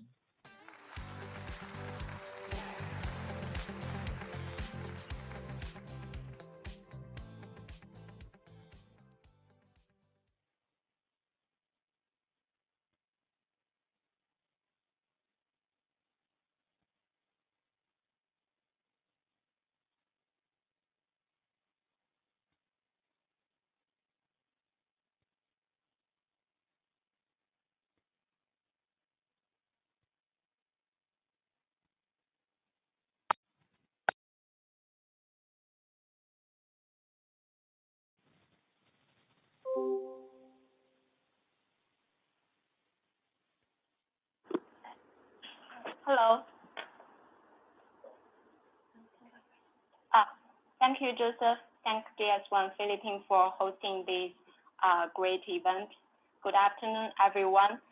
This is Hedy Liang from GS1 China, responsible for international data cooperation. It's my great honor to be here to share some experience on GS1 standard adoption in customs clearance and coaching food traceability in China. My presentation will cover two topics.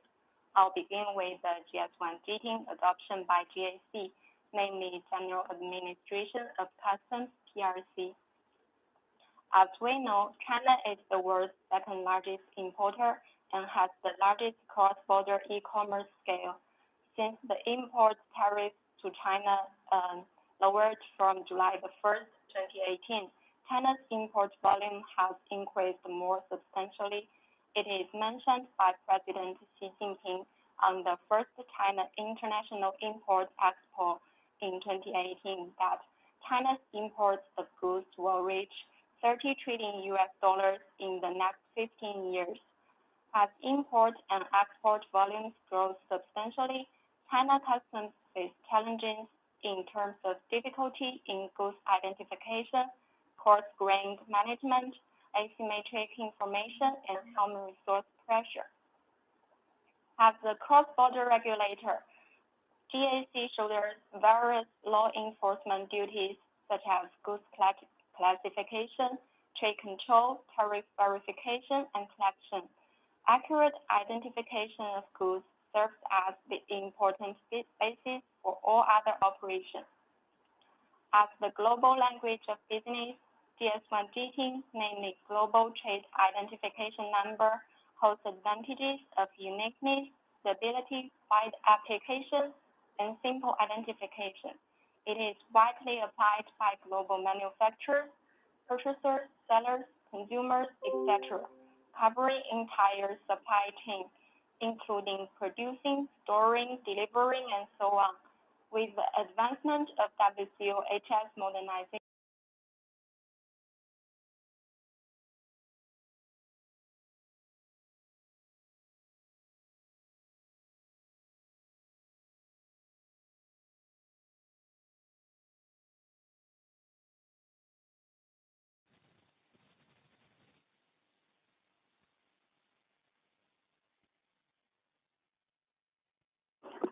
hello?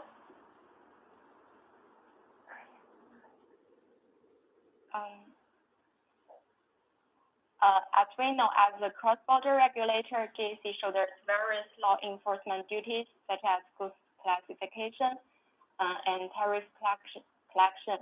And as the global language of business, GS1 GTIN is widely applied across the world. With its advancement of WCO-HS modernization and considering GS1 GTIN's advantages, particularly the rich and standardized product information associated with GTIN, GAC believes that GTIN as a product ID has strategic value for customs, especially in improving risk assessment, regulatory compliance, and anti-counterfeit goods. In July 2018, GAC signed the strategic cooperation agreement with GS1 China to jointly push forward the GTIN adoption in customs clearance. The two parties established a collaborative model of data sharing. This slide shows an ideal scenario of leveraging GS1 GDSN, namely Global Data Synchronization Network, to get overseas GTIN information to realize efficient customs clearance. Firstly, brand owners or suppliers need to report their product information to their local GDSN data pool and authorize the local data pool to share the data with GS1 China. After receiving the data, GS1 China will conduct some localizing work such as data cleaning and translation and then share it to GAC. On the other side, when the importers or customer brokers declare GTIN on the import declaration system, related GTIN data can be retrieved from the backend system of GAC, and the declaration elements can be filled automatically. Certainly, if we replace the GDSN data pool by GS1 MO's product catalog, the whole process will still work the same. On August the 1st, 2019, GAC officially implemented the GTIN reporting function on its single window declaration system, where enterprises can enjoy an intelligent autofill feature using GTIN to speed up declaration and improve accuracy. In summary, the initiative will bring lots of benefits in terms of accuracy, efficiency, intelligence, and visibility to all relevant parties in cross-border trade. For customs, it facilitates quick and accurate identification of goods, ensures unification of law enforcement, and promotes trade convenience. For enterprises, it can simplify the declaration procedures, speed up customs clearance, and optimize the business operations. So how the data from overseas suppliers will be applied to customs process? Basically, suppliers need to report the 7 core attributes, including GTIN brand name, product description, GAC, product image URL, net content and unit of measure, and country of sales, as shown in the upper left picture, which can serve as the benchmark data in customs systems for goods identification. And the GCP GTIN data status is used to verify the validity of GTIN and product information. Going forward, the overseas brand owners or exporters are encouraged to report more product attributes aligning with customs compliant declaration elements, which will be essential to support the autofill function in customs declaration process. For more detailed information on GAC attributes requirements, you can scan the QR code on the right. During the past 2 years, GS1 China has helped China Customs verify over 100,000 GS1 GTINs and provided China Customs a number of GTIN data by cooperating with GS1 Global Office and member organizations. Based on GTIN verification by GS1, China Customs has been developing a GTIN HS e-dictionary to establish the one-to-one matching relationship between GS1 GTIN and HS code, which refines managing granularity from HS level to item level, enables accurate goods identification and classification, unified regulatory enforcement, efficient customs clearance, as well as smart government supervision. Here I have some suggestions for the Philippine industry, especially for those who export consumer packaged goods to China. First, please apply GS1 GTIN to your products and keep status of your GTIN and product data up to date. Next, Make your product data available on GS1 Philippines platform for sharing with GS1 China. Last, please maintain the high-quality data. You are expected to report at least 7 core attributes as I presented completely and accurately. It will be even better if you can report more data attributes aligned with China Customs compliant declaration elements. That's all about the GAC Dating Initiative. Next, I'll briefly share something about the coaching food traceability in China. According to the #1 central document for 2020, China has set food security as one of the top priorities for governance affairs. Coaching food with strict seasonality and short fresh keeping period has received special attention. In order to ensure the safety of imported coaching food, the General Administration of Market Supervision, which is in short SAMR, has launched a traceability management platform supporting traceability of the complete supply chain of key coaching food. Based on this, all market supervision departments from different provinces are now requiring import and operation companies to coaching food to assign electronic traceability code to related products by batch and report traceability data. One thing note here is GS1 barcode is now recognized by many regulatory authorities. Hence, no additional code will be required if importing companies can provide GS1 barcode on food packages. Many government authorities on the municipality level have issued regulations on supporting GS1 barcodes like Beijing, Tianjin, Shanghai, Chongqing, Shandong, and Guangdong. In this initiative, GS1 standards play a positive role to realize easy track and trace. Besides, the source data published by overseas brand owners can be revealed not only to market regulators, but also to Chinese consumers where their confidence in imported coaching food can be fulfilled.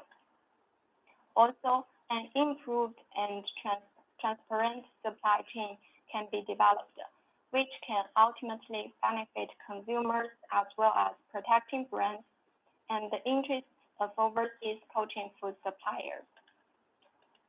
The diagram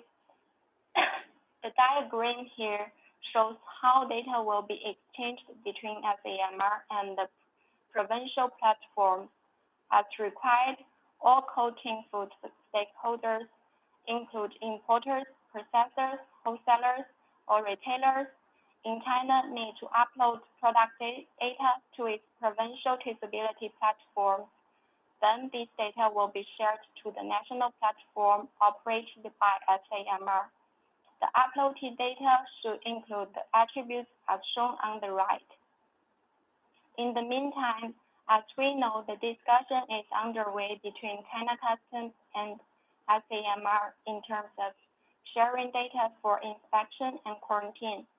Both SAMR and China Customs have attached great importance to the source data from overseas coaching brand owners or suppliers, which plays a significant role in the smart and efficient regulatory supervision on the coaching food. So, how the data will work? The source data from overseas suppliers and GS1 member organizations can be reviewed to SAMR national platform for government and enterprises decision-making. It can also be shown to consumers on GS1 China's official traceability app for data queries. Besides, potentially in the future, the data can be retrieved by the China Customs in the process of inspection and quarantine to facilitate efficient customs clearance. This slide shows the product information shown on GS1 China's traceability app. When consumers input a GS1 barcode into the search tab or scan the barcode of this product, All its cargo details, product, and shipment information will be displayed accordingly. Moving on to the action plan, we believe this will be a good opportunity for coaching food suppliers to use GS1 standards for their goods exporting to China. Therefore, our suggestions for Philippine exporters, especially who export coaching food to China, are as following. Firstly, please apply GS1 standards and report the requested product data to GS1 Philippines platform. Then we'll highly appreciate if you could allow GS1 Philippines to share the dating and product data to GS1 China to support the traceability initiative. We believe this initiative is a great opportunity for overseas brands to increase product credibility and opportunity in the Chinese market. Thus, we'll appreciate all your support.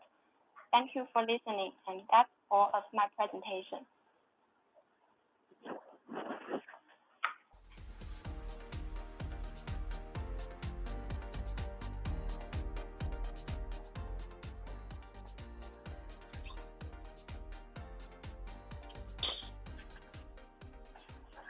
Thank you very much, Ms. Hedy Liang, for your presentation.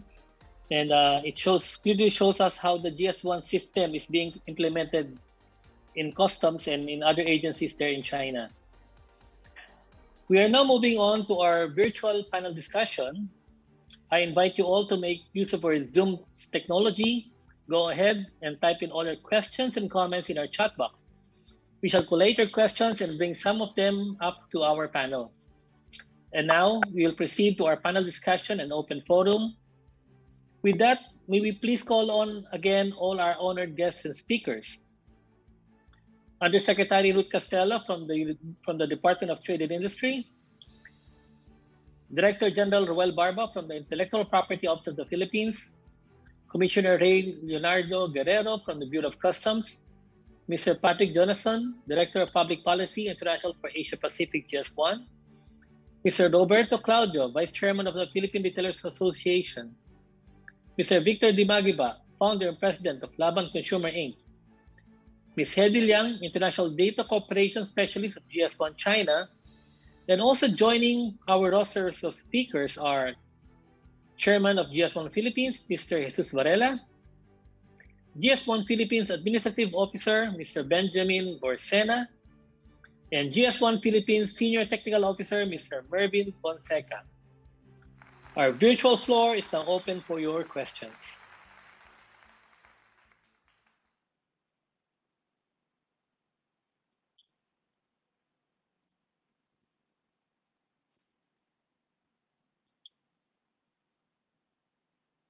Joseph, Anna is raising her hand.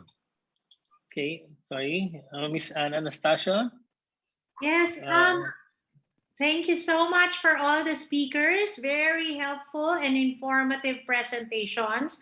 Everybody's been asking for copies of it, and I hope you all will oblige us for copies. I have a question for Mr.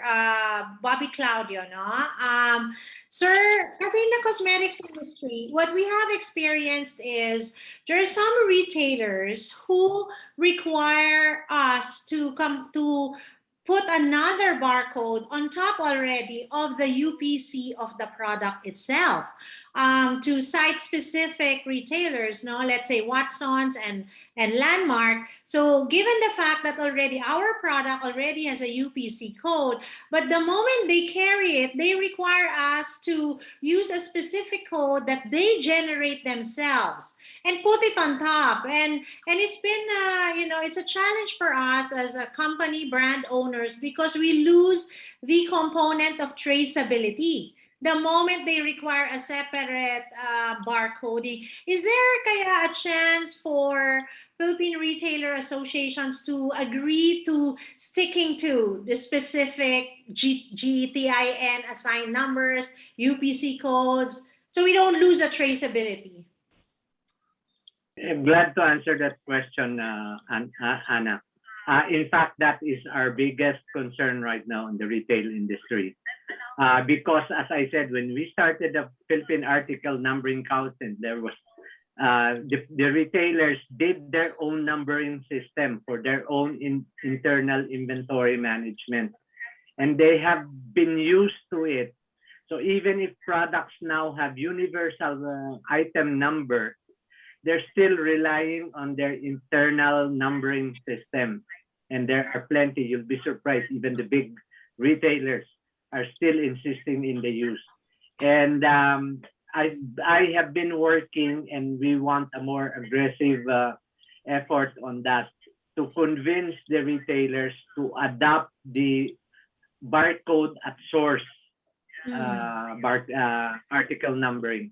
In other words, if there is a universal item number already, or a GT number already on the product, not to use their own internal system. It's still a work in progress, Anna, but we're working on it now. I need to convince the big ones first, because they are the ones that are insisting to keep using their numbering system, because they've gotten used to it. They don't want to. I'm sure it's not about investment for additional hardware or software.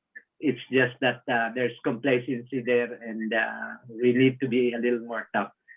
We're working on that now, and that's our next major project for GS1 towards the retail industry. Thank you so much. That will be such a big help, you know. And I agree. It feels more burdensome because it's usually the bigger retailers who do that. And it's getting to be costlier for the stakeholders. I have another question, and this is for Commissioner Ray Guerrero of BOC. Sir, are you around? Yes, go ahead, please. Yes, thank you so much, sir, for that presentation. I'm truly impressed that BOC has really caught up with getting a lot of its systems digitized. No, and so proud. Well, my question is this. Yesterday, I did a presentation on a number of concerns raised by the cosmetics industry companies. And one of those was the fact that we still get a lot of illegally imported cosmetic products in the market. And it's not just a question of, you know, unfair trade practice, but it's also a question of consumer protection, no? Because there are two kinds of goods that end up in the cosmetic market. Number one, they are counterfeit or fake products. Secondly, they could be legit products, but the ones who are bringing them into the market are not the appointed exclusive importer and distributor. Yes. There are parallel importers, sir, di ba po? And then sometimes what they do is they instead of sourcing it from the source, the way the distributors do it, the official ones do it, is they get these stocks from duty-free zones like Dubai and Singapore. Sir, is there a way, kasi this kind of system na parang we wanted to suggest is actually being done in other countries. To give you an idea, in the US, when you try to send goods, at least for cosmetics, this is what I've experienced, is that, you know, the exporter is required to declare both in the shipping documents and in the invoice, number one, the UPC codes, these unique UPC codes per SKU. Number two, they also require that the FDA number, such as NDC for drug products or VCRP number for cosmetics, to be on these shipping documents. The reason for that being, sir, is that aside from the U.S. Customs and Border Protection making its own inspection, the U.S. FDA also does inspection at the point of entry, whether it's sea or airports. I think that's a more effective way of, trying to curtail the entry of illegally imported products, rather than FDA trying to run after them once already in the market, which is really very inefficient and I think very impossible given the number of islands in the country. So, sir, is that something kaya that BOC can partner with FDA? I mean, assuming FDA will also adapt this coding system for all registrations for cosmetic products. What do you think, sir? Yes, definitely. It's something that we could coordinate with the other trade regulatory agencies. You see, the manner by which goods are actually declared in the single administrative documents is by description. Yes. And there are limitations actually as to how these goods are being described currently, despite the fact that we have actually provided for I mean, more fields in the description box as far as a single administrative document is concerned. It is clearly not sufficient enough to accurately and specifically describe a product. And in that regard, probably we should consider your recommendation and coordinate with the other agencies to include other fields in the description box of the single administrative document so that we could get a more accurate description of these particular goods, including the source and the type. And that would also help us in also improving in terms of being able to classify and evaluate these goods. Right. And it will be more efficient, sir, because especially in cosmetics, we like words. We like to describe our products in 10 different words. And then all of the 10 words don't fit this shipping label. So sometimes it's very hard for, let's say, whoever's doing the inspection to really match the goods versus what is declared in documentation. But a coding system on its own, without really having to rely on descriptive words, makes it more accurate and efficient. Thank you so much, sir, for considering our recommendation. I hope it happens soon. Yes, actually, I'm reminded of the presentation given to us by GS1 because clearly this is something that could be addressed by a product information number. So I just don't know how this thing could be implemented, but definitely if this is the way forward for global trade, then the Bureau of Customs here in the Philippines welcomes this development because clearly it will help us address many challenges that we face in terms of identifying specifically the goods that are coming in and being able to evaluate them and classify them accurately. Awesome.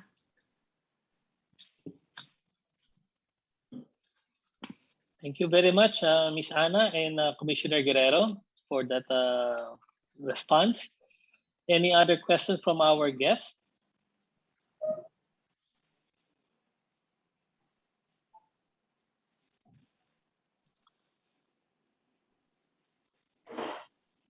In the meantime, I have here a question for Mr. Jonathan. Are you here, sir?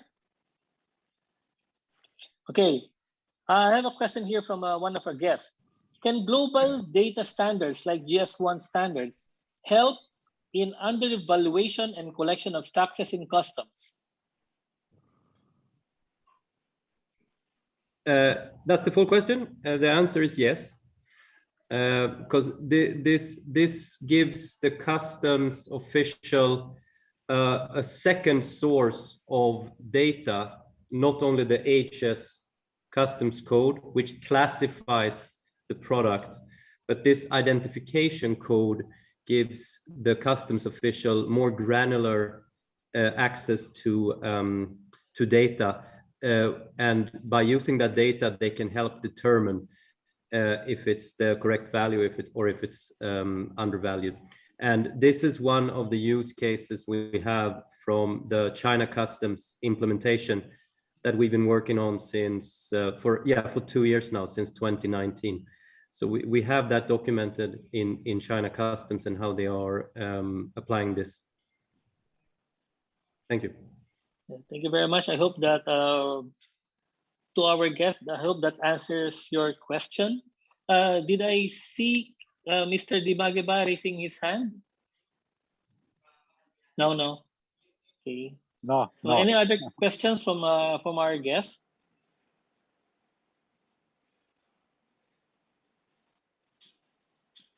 I have here a question for DTI. Is Madam Yusek?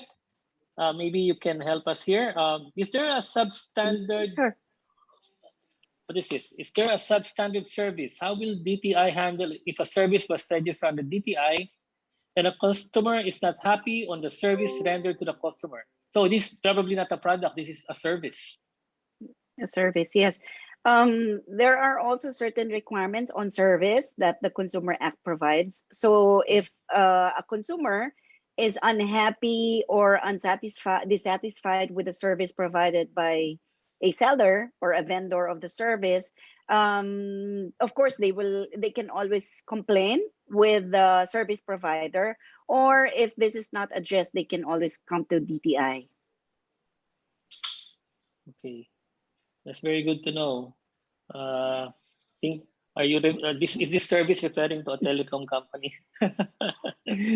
Anyway, We accept, we have a no wrong door policy in DTI. We accept all kinds of complaints. And we receive, yes, we receive a lot of complaints on internet service and telco services, yes.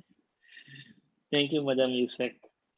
So any other question from our panel, from our guests?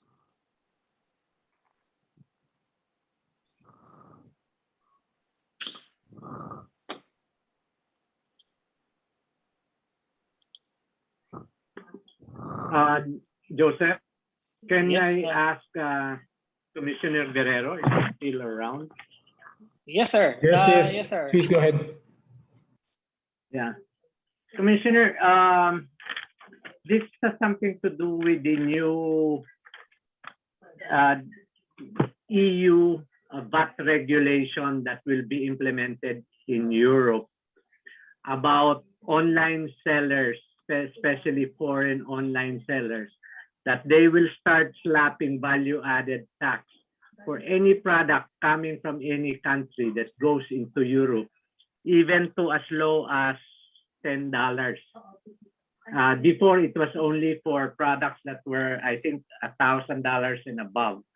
But because of the proliferation of marketplaces like Amazon, well, here in the Philippines, it's Lazada, Shopee, where my example is here in Lazada and Shopee, there are many Chinese suppliers that goes online sa Lazada and then is delivered.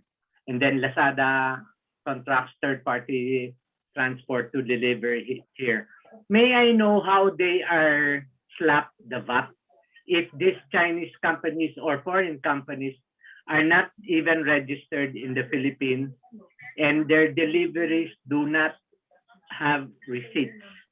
So paano nyo nakukunan ng value-added tax yung mga deliveries na yon? Actually, it is the BIR that's responsible for collecting VAT on these types of activities. As far as the Bureau of Customs is concerned, yes. Pero Commissioner, this is a custom, papasok dito sa Philippines. So, custom muna, di ba? Bago mag-slap ang BIR. BIR will slap the company with a value-added tax. But if that company is not even registered here in the Philippines, they don't know where they are in China, walang arm ang BIR to get them to pay the VAT. But we feel na since pumasok siya and they crossed our customs border, customs would have jurisdiction about slapping them their VAT. Actually, as far as customs is concerned, we have noted and observed that many of these products that come in through this kind of transactions are actually passing through the informal entry process. They go through the express cargo operators, the freight forwarders. So we charge the customs duties and taxes based on how these goods are actually being processed using this informal entry process. Yes, I agree. It's difficult. Those who have distributors here na dito ini-store yung product, even if it's a Chinese product, and then the deliveries are emanating from here in a warehouse or distribution center in the Philippines, the fact that they enter the Philippines, we presume that the customs enforcement efforts are imposed. But for those products that you mentioned that goes direct through informal transport deliveries and are delivered door to door, I know it's really a difficult task to get after them. And for me, given if you see the product lines available now in these online marketplaces, anywhere from an apple to a car to even a jacuzzi, but everything can come in. And we retailers are very much concerned, not so much because they are cheaper, we definitely are cheaper, but because the government is really losing a lot of revenue.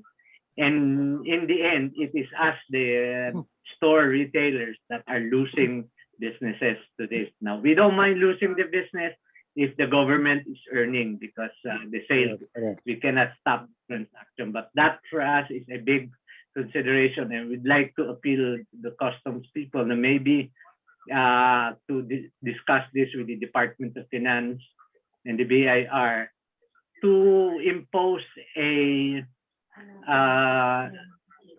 on the marketplaces to be the deduction entity. They will be the one to slap the VAT and you collect from the delivery people.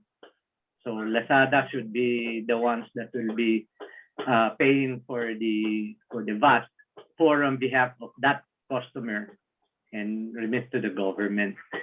A big concern for us retailers, and I'd like to just simply raise it to the proper authorities, especially in the bureaus within the Department of Finance, because I think the government is losing a lot of revenue, big revenue. Thank you.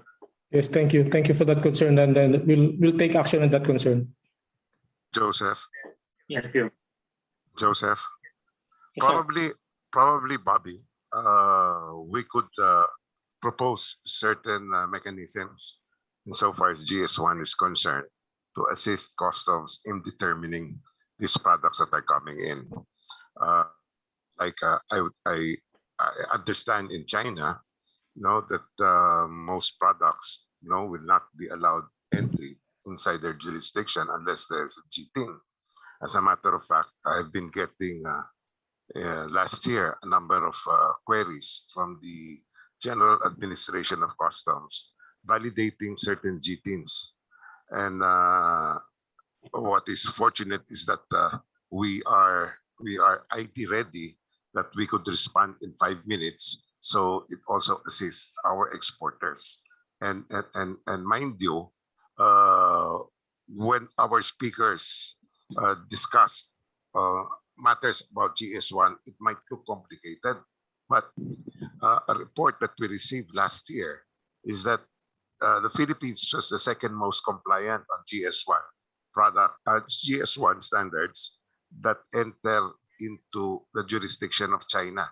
We are only number 2 after New Zealand, and probably, since a number are already aware as the House of this, we can propose some mechanism that could support not only customs, but even the internal revenue in monitoring, capturing certain data and transactions. Thank you. Yeah. Hello. Yes, Jeff. Yeah. We were informed that there is a group already at the Department of Finance on their taxation department for a multi-department study between Department of Finance, Customs, and BIR on how to make the marketplaces to be the withholding agents. If they cannot identify, if they cannot trace all of these manufacturers that are selling within the online marketplace, they will hold the marketplaces like Lazada and Shopee to be the withholding agent. So maybe that's something, as you propose, we can pursue and discuss with the proper government offices. Can I also share some information on this? Sure. Hello. Yeah. Yeah. How are you, Bobby? It's Vic Bimagiba. Yeah. Go ahead. In connection with your question, and also related to the question earlier of the cosmetic industry, very soon, I think when I say soon, before this 18th Congress adjourns next year, the Internet Transaction Act will be signed into law. That should cover a lot of gaps and holes in the way these online traders are really subject to our Philippine taxation. There is a lengthy section there on registration, on taxability, and I think you're right. You know, the platform here will be the designated withholding agent, and that will be, I think, the easier option to do. So, and they remit the tax to the government. So, hopefully, I understand the Senate had also approved on third reading the internet transaction law, and maybe we can. I think GS1 Philippines can also lobby that this be signed into law before this 18th Congress. There's been a lot of effort that went into the deliberation of the bill, and TRA was there. I think Attorney Paul Santos had been attending hearings on this, Bobby.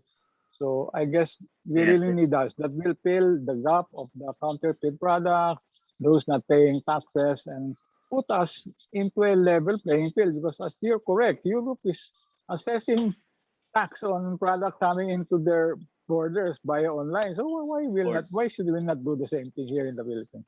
Yun lang, just for purposes of sharing update on the legislative side of the whole situation on digital trade. Thank you. Thank you. Thank you, Vic. Even the United States has cross-border taxation now between states for online deliveries. I think we should have that law.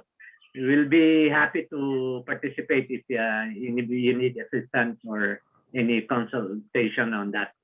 Thank you. Thank you. By way of information, earlier on when this was posted in Congress, we in GS1 had consultations with the Competition Commission on this, and we are likewise endorsing it for the expeditious passage of this law.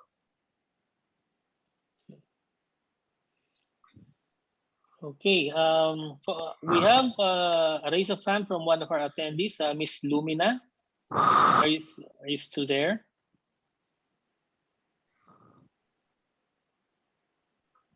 Miss Lumina? Yes, I'm here. Good afternoon, Yes. everyone.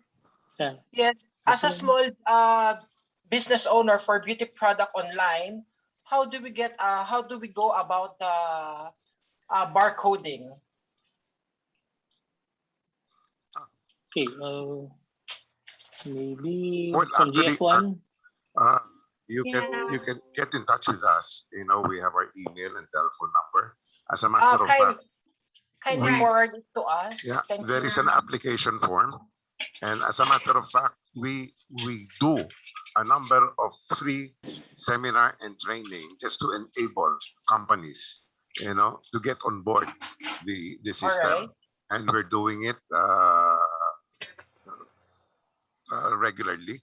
And I think probably Mervin, Benji, can you post in the chat box our email address? And yes, sir. We will directly communicate with Miss Ira Lumina after this. I'll send my email address as well. Yes, and we can help you on that. Thank you, sir. Thank you so much for considering to register. I want more cosmetics company to do the same.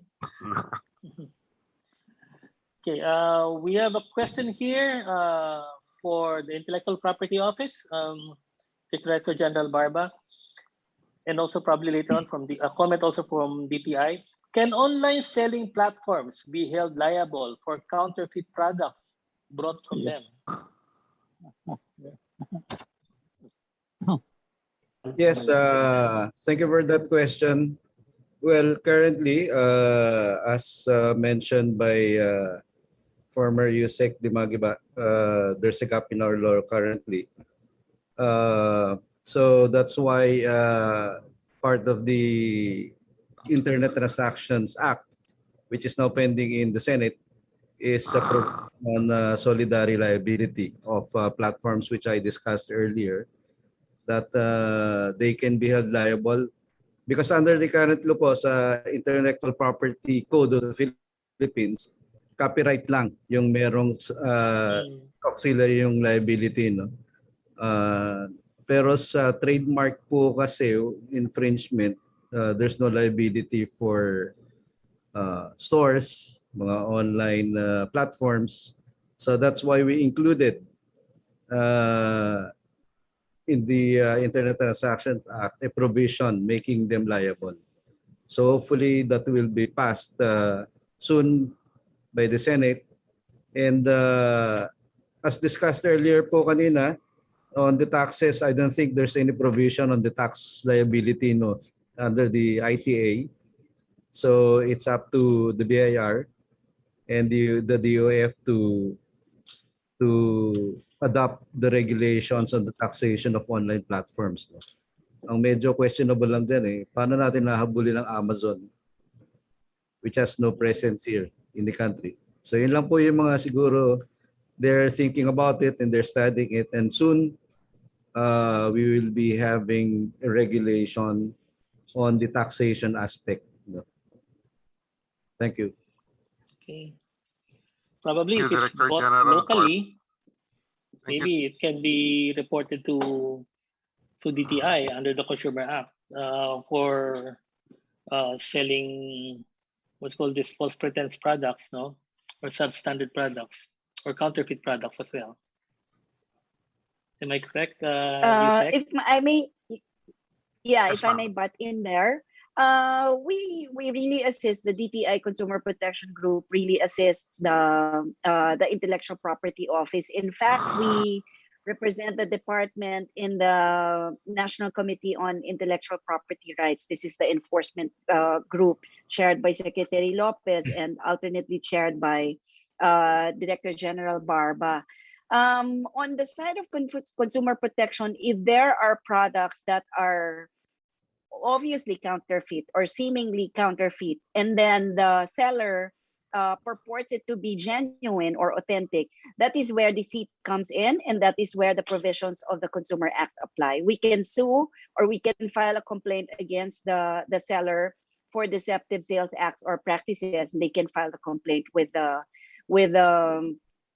Fair Trade Enforcement Bureau. It's going to be another thing altogether, though, if the seller says that the product is a copy or a duplicate or an OEM or whatever, and that will be beyond the realm of the mandate of the Consumer Protection Group. Then it will be up to the Intellectual Property Office to act on such complaint. Yes, I think I see a lot of most especially signature clothes, signature bags, or perfumes. So we know that because of the price alone, we know that it's counterfeit. I think it's already under the Intellectual Property Office, which I believe the NBI also helps them when to catch these sellers. Yes, Dr. Hoxton, is also part of our function to educate the consumers. Like if they see a Patek Philippe worth 1,500 pesos, the consumers should automatically know that it's a fake or it's a counterfeit. But of course, we cannot convince everyone. Or we can imagine buying a Bose speaker that is valued at 12,000 pesos for 2,500 pesos, and then proceed to buy it, and then file a complaint with the DTI. So it's very difficult for us, but we are doing our best also to educate the consumers. Yes, can I add, Dr. Hoxton? Yes, sir. Yes, we have been working closely with DTI because under our mandate, we can only act on a complaint by a rights holder because intellectual property is a private right. Yeah. So in consumer complaints naman of the buyers having bought some fake products, we coordinate with the Department of Trade and Industry, FTEB, to prosecute the case. So that's why in the consumer complaints filed by some consumers, hindi lang pala some, no, madami na yan for the past 2 years, in the hundreds. We coordinate with the rights holders to intervene in the cases, no? Especially if the allegation is a fake product. Because otherwise, the complainant, the consumer, will not win the case because he has to prove that it's fake. And for a consumer to prove that it's fake, he should buy an original one. So that would be expensive. So we are working with the rights holders to intervene in those cases also. Thank you. Thank you very much, sir. Chairman Varela, you're raising your hand. Yes, I'd just like to ask Patrick, because the European Union came up with a memorandum on the parcels coming in EU, particularly those transacted online, will not be allowed entry in the EU unless they have the SSCC, that's the serial shipping code, container code, and some other GS1 keys. Has this been affected already? Thanks, Jess. No, actually, yeah. actually, what the current requirement is that the parcels are identified with the ISO standardized barcode under ISO 15459. So that's where the GS1 SSCC barcode would be as well. But they are not mandating the use of GS1. It's up to the companies to choose which type of barcode they use, but they are indicating in the regulation that an ISO compliant barcode should be used. Just can I add to that too? I'm holding the publication issued by the EU VAT on the EU VAT regulation. They are right now soliciting participation in the discussion so that they can determine the open identification and the data standards needed to be able to monitor and enforce and give the proper identification and data so that it can be communicated to whoever will produce the application necessary to identify the violation. So EU has not enforced it yet. It's called, this one was issued in July 2021. They'd like to see something finished by the end of the year. So I don't see anything to be official yet on the part of EU till end of the year. Okay, so any other questions from our attendees and guests? I have this one for Miss Hedy Liang. Are you here, Miss Hedy? Yes, the official GS1 data entry app is really helpful in creating a database and tracking of the company's barcodes. The question is there a plan to make this cloud-based now that the technology is already available?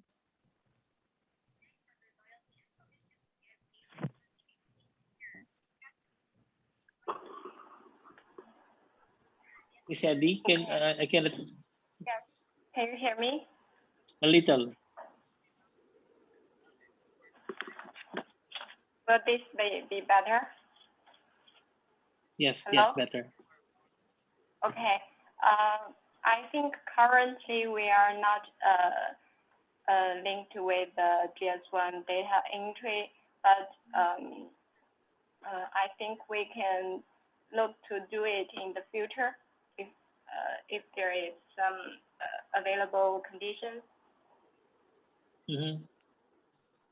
Okay. Another question for Mr. Patrick. Mr. Patrick? Okay, what will it take to really push to unify the barcode numbering system? What will it take to really push to unify the barcode numbering system? Are there roadblocks right now in this regard?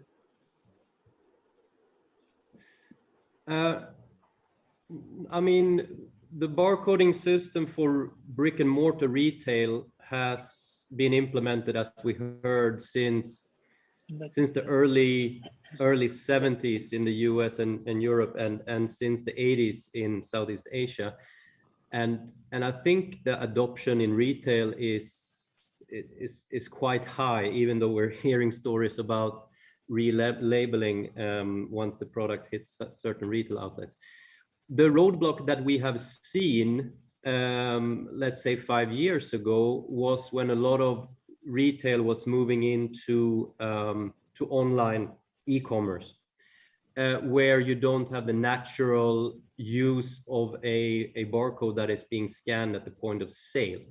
However, what has happened since then is that all major e-commerce marketplaces like eBay, Amazon, Alibaba, Google Shopping, and the likes are all now requiring the use of GS1, GTIN, to identify the products when they are being listed. And this is for better data management in the back end of their systems and better access to vast amounts of product data that can be sourced from GS1 databases. Plus, in the context of Google, a product that has a GS1 identifier automatically ranks higher on Google searches because it's programmed into the Google algorithm. So today, we don't have the roadblock of moving from brick and mortar to online anymore, but that was a hurdle for GS1, let's say 5 years ago, but we've overcome that. Thank you. Thank you very much, Mr. Patrick. So if there's no more, any other questions? Commissioner Guerrero here.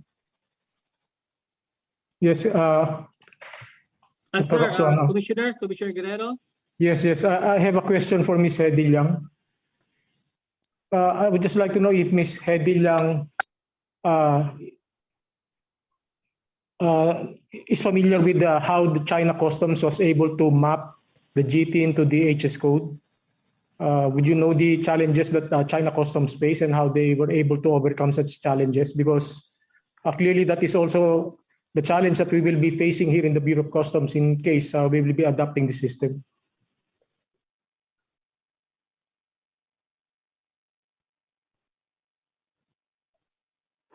Can you hear me? Yes, please. Okay.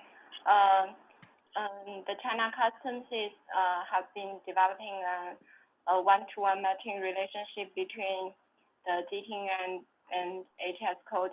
I think they have invited some social experts to do this. They do the matching relationship is based on the GTIN information such as the product name, brand name, and net content, and such as this. Since until now, we have shared a number of GTIN product information to China Customs, and they can, based on the product information, to develop the matching relationship between these two codes. I think, as I know, we are currently doing a small number of matching, like 2,000 GTINs, and to find their matching HS code. If the product with the same GTINs be imported again, they can be matched to the already matched HS code, and yes, so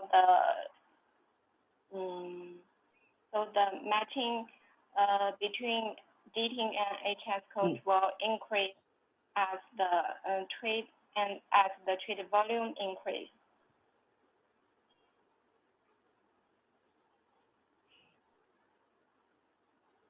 Thank you very much. If I can just add a comment. Sorry, Jess. Hey, go ahead, Patrick.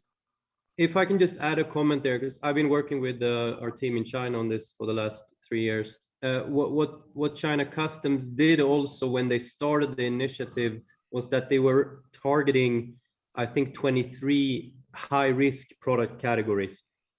So they were starting with the high-risk product categories, like, for example, infant formula and other products, and then they were building it based on that. So you already had the system focusing on the high-risk products, which I think is a good approach. And the other point is that the more volume we have of imports that are being recorded with the GTIN, the system is learning. And the system can, after a while, see anomalies in the system. If the system is used to seeing a GTIN having a certain HS code, and then all of a sudden that GTIN comes in reporting a different HS code, it would be flagged by the system. So the more volume we have coming in that is being recorded using GTIN, the better the system gets. Thank you. Would you have any idea as to how many products are already have already been mapped as far as China Customs is concerned? I'm not sure how many SKUs we have mapped, but we can go back and check that. I think it's maybe about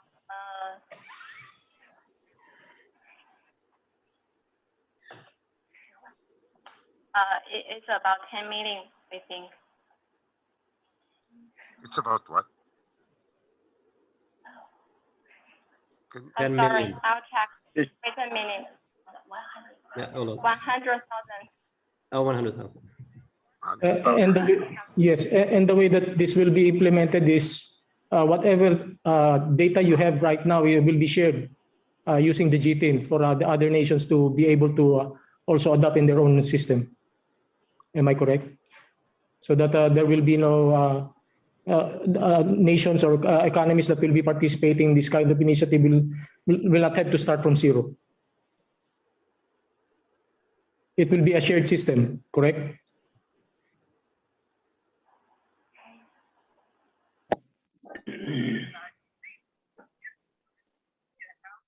Maybe I can take that. Yes, Patrick, please. The system will not be shared. The system that we are talking about here is being built up within China Customs in collaboration with GS1 China. So that's a system for the Chinese market. But what they are doing is they are verifying all the data that is recorded with the global GS1 data platforms and data registries. So if a product comes in from New Zealand, they are requesting the product information from GS1 New Zealand or from GS1 Philippines or wherever the origin of the product is. And then the customs, by getting that information, they're building up their own product data locally. But as a customs that wants to start using this system, they can of course get access to the GS1 product databases that are, you know, in every country. But I don't think that they would get direct access to the China Customs database that China Customs has developed themselves. If that makes sense. Okay, thank you very much. Yes. Thank you.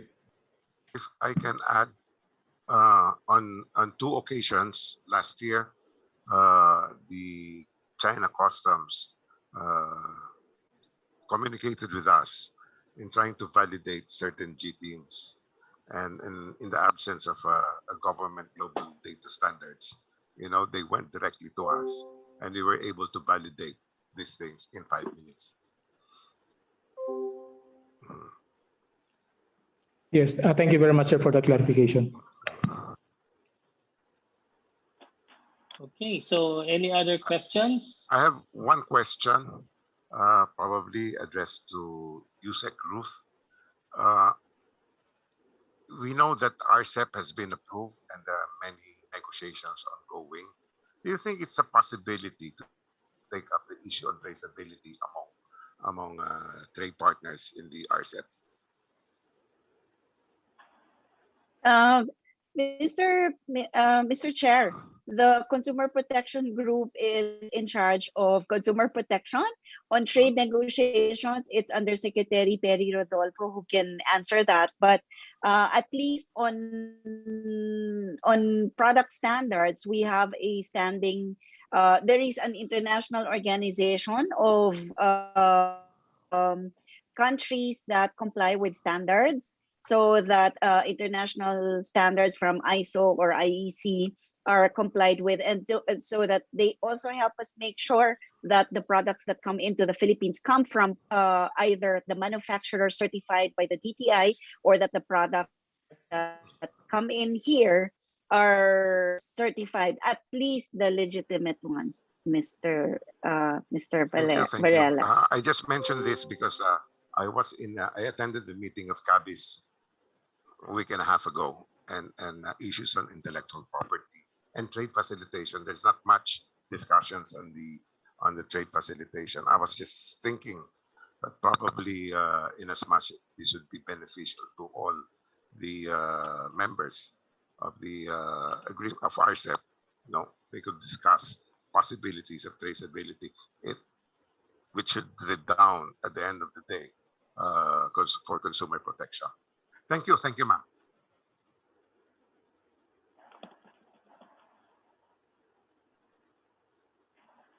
Joseph, you're muted. Okay, so I think we had a very fruitful two-day conference, and thank you so much to our dear speakers and guests for gracing us with your presence and knowledge for today's conference. It is indeed a milestone for GS1 Philippines and the business industries here to attend here in our first of many, I hope, following conferences that we will be having. And so all the recommendations by all of you and our speakers during this two-day conference will be consolidated by GS1 Philippines into one handbook to be submitted as a resolution to each government agency, especially to Bureau of Customs, the DTI, IPO, for closer collaboration and promoting trade facilitation and visibility of the supply chain, with the end in view of ensuring consumer protection and safety. All our guests will be receiving a copy of this resolution too. I assure you that GS1's advocacy doesn't end here. Rather, it is only the beginning of a promising new landscape for the business industry in the country. So we've finally come to the end of our conference, but before we wrap up, may we invite again our panelists to please open your camera so we can have a virtual photo op.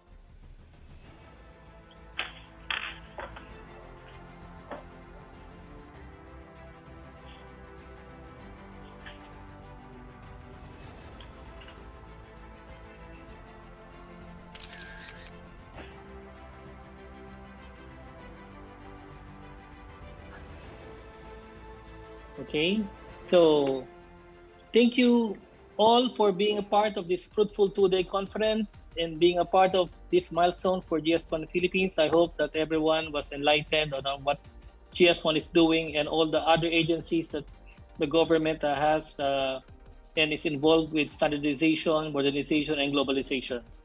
Once again, my name is Joseph Hobson. Maraming salamat po and take care. Thank you. Maraming salamat ulit.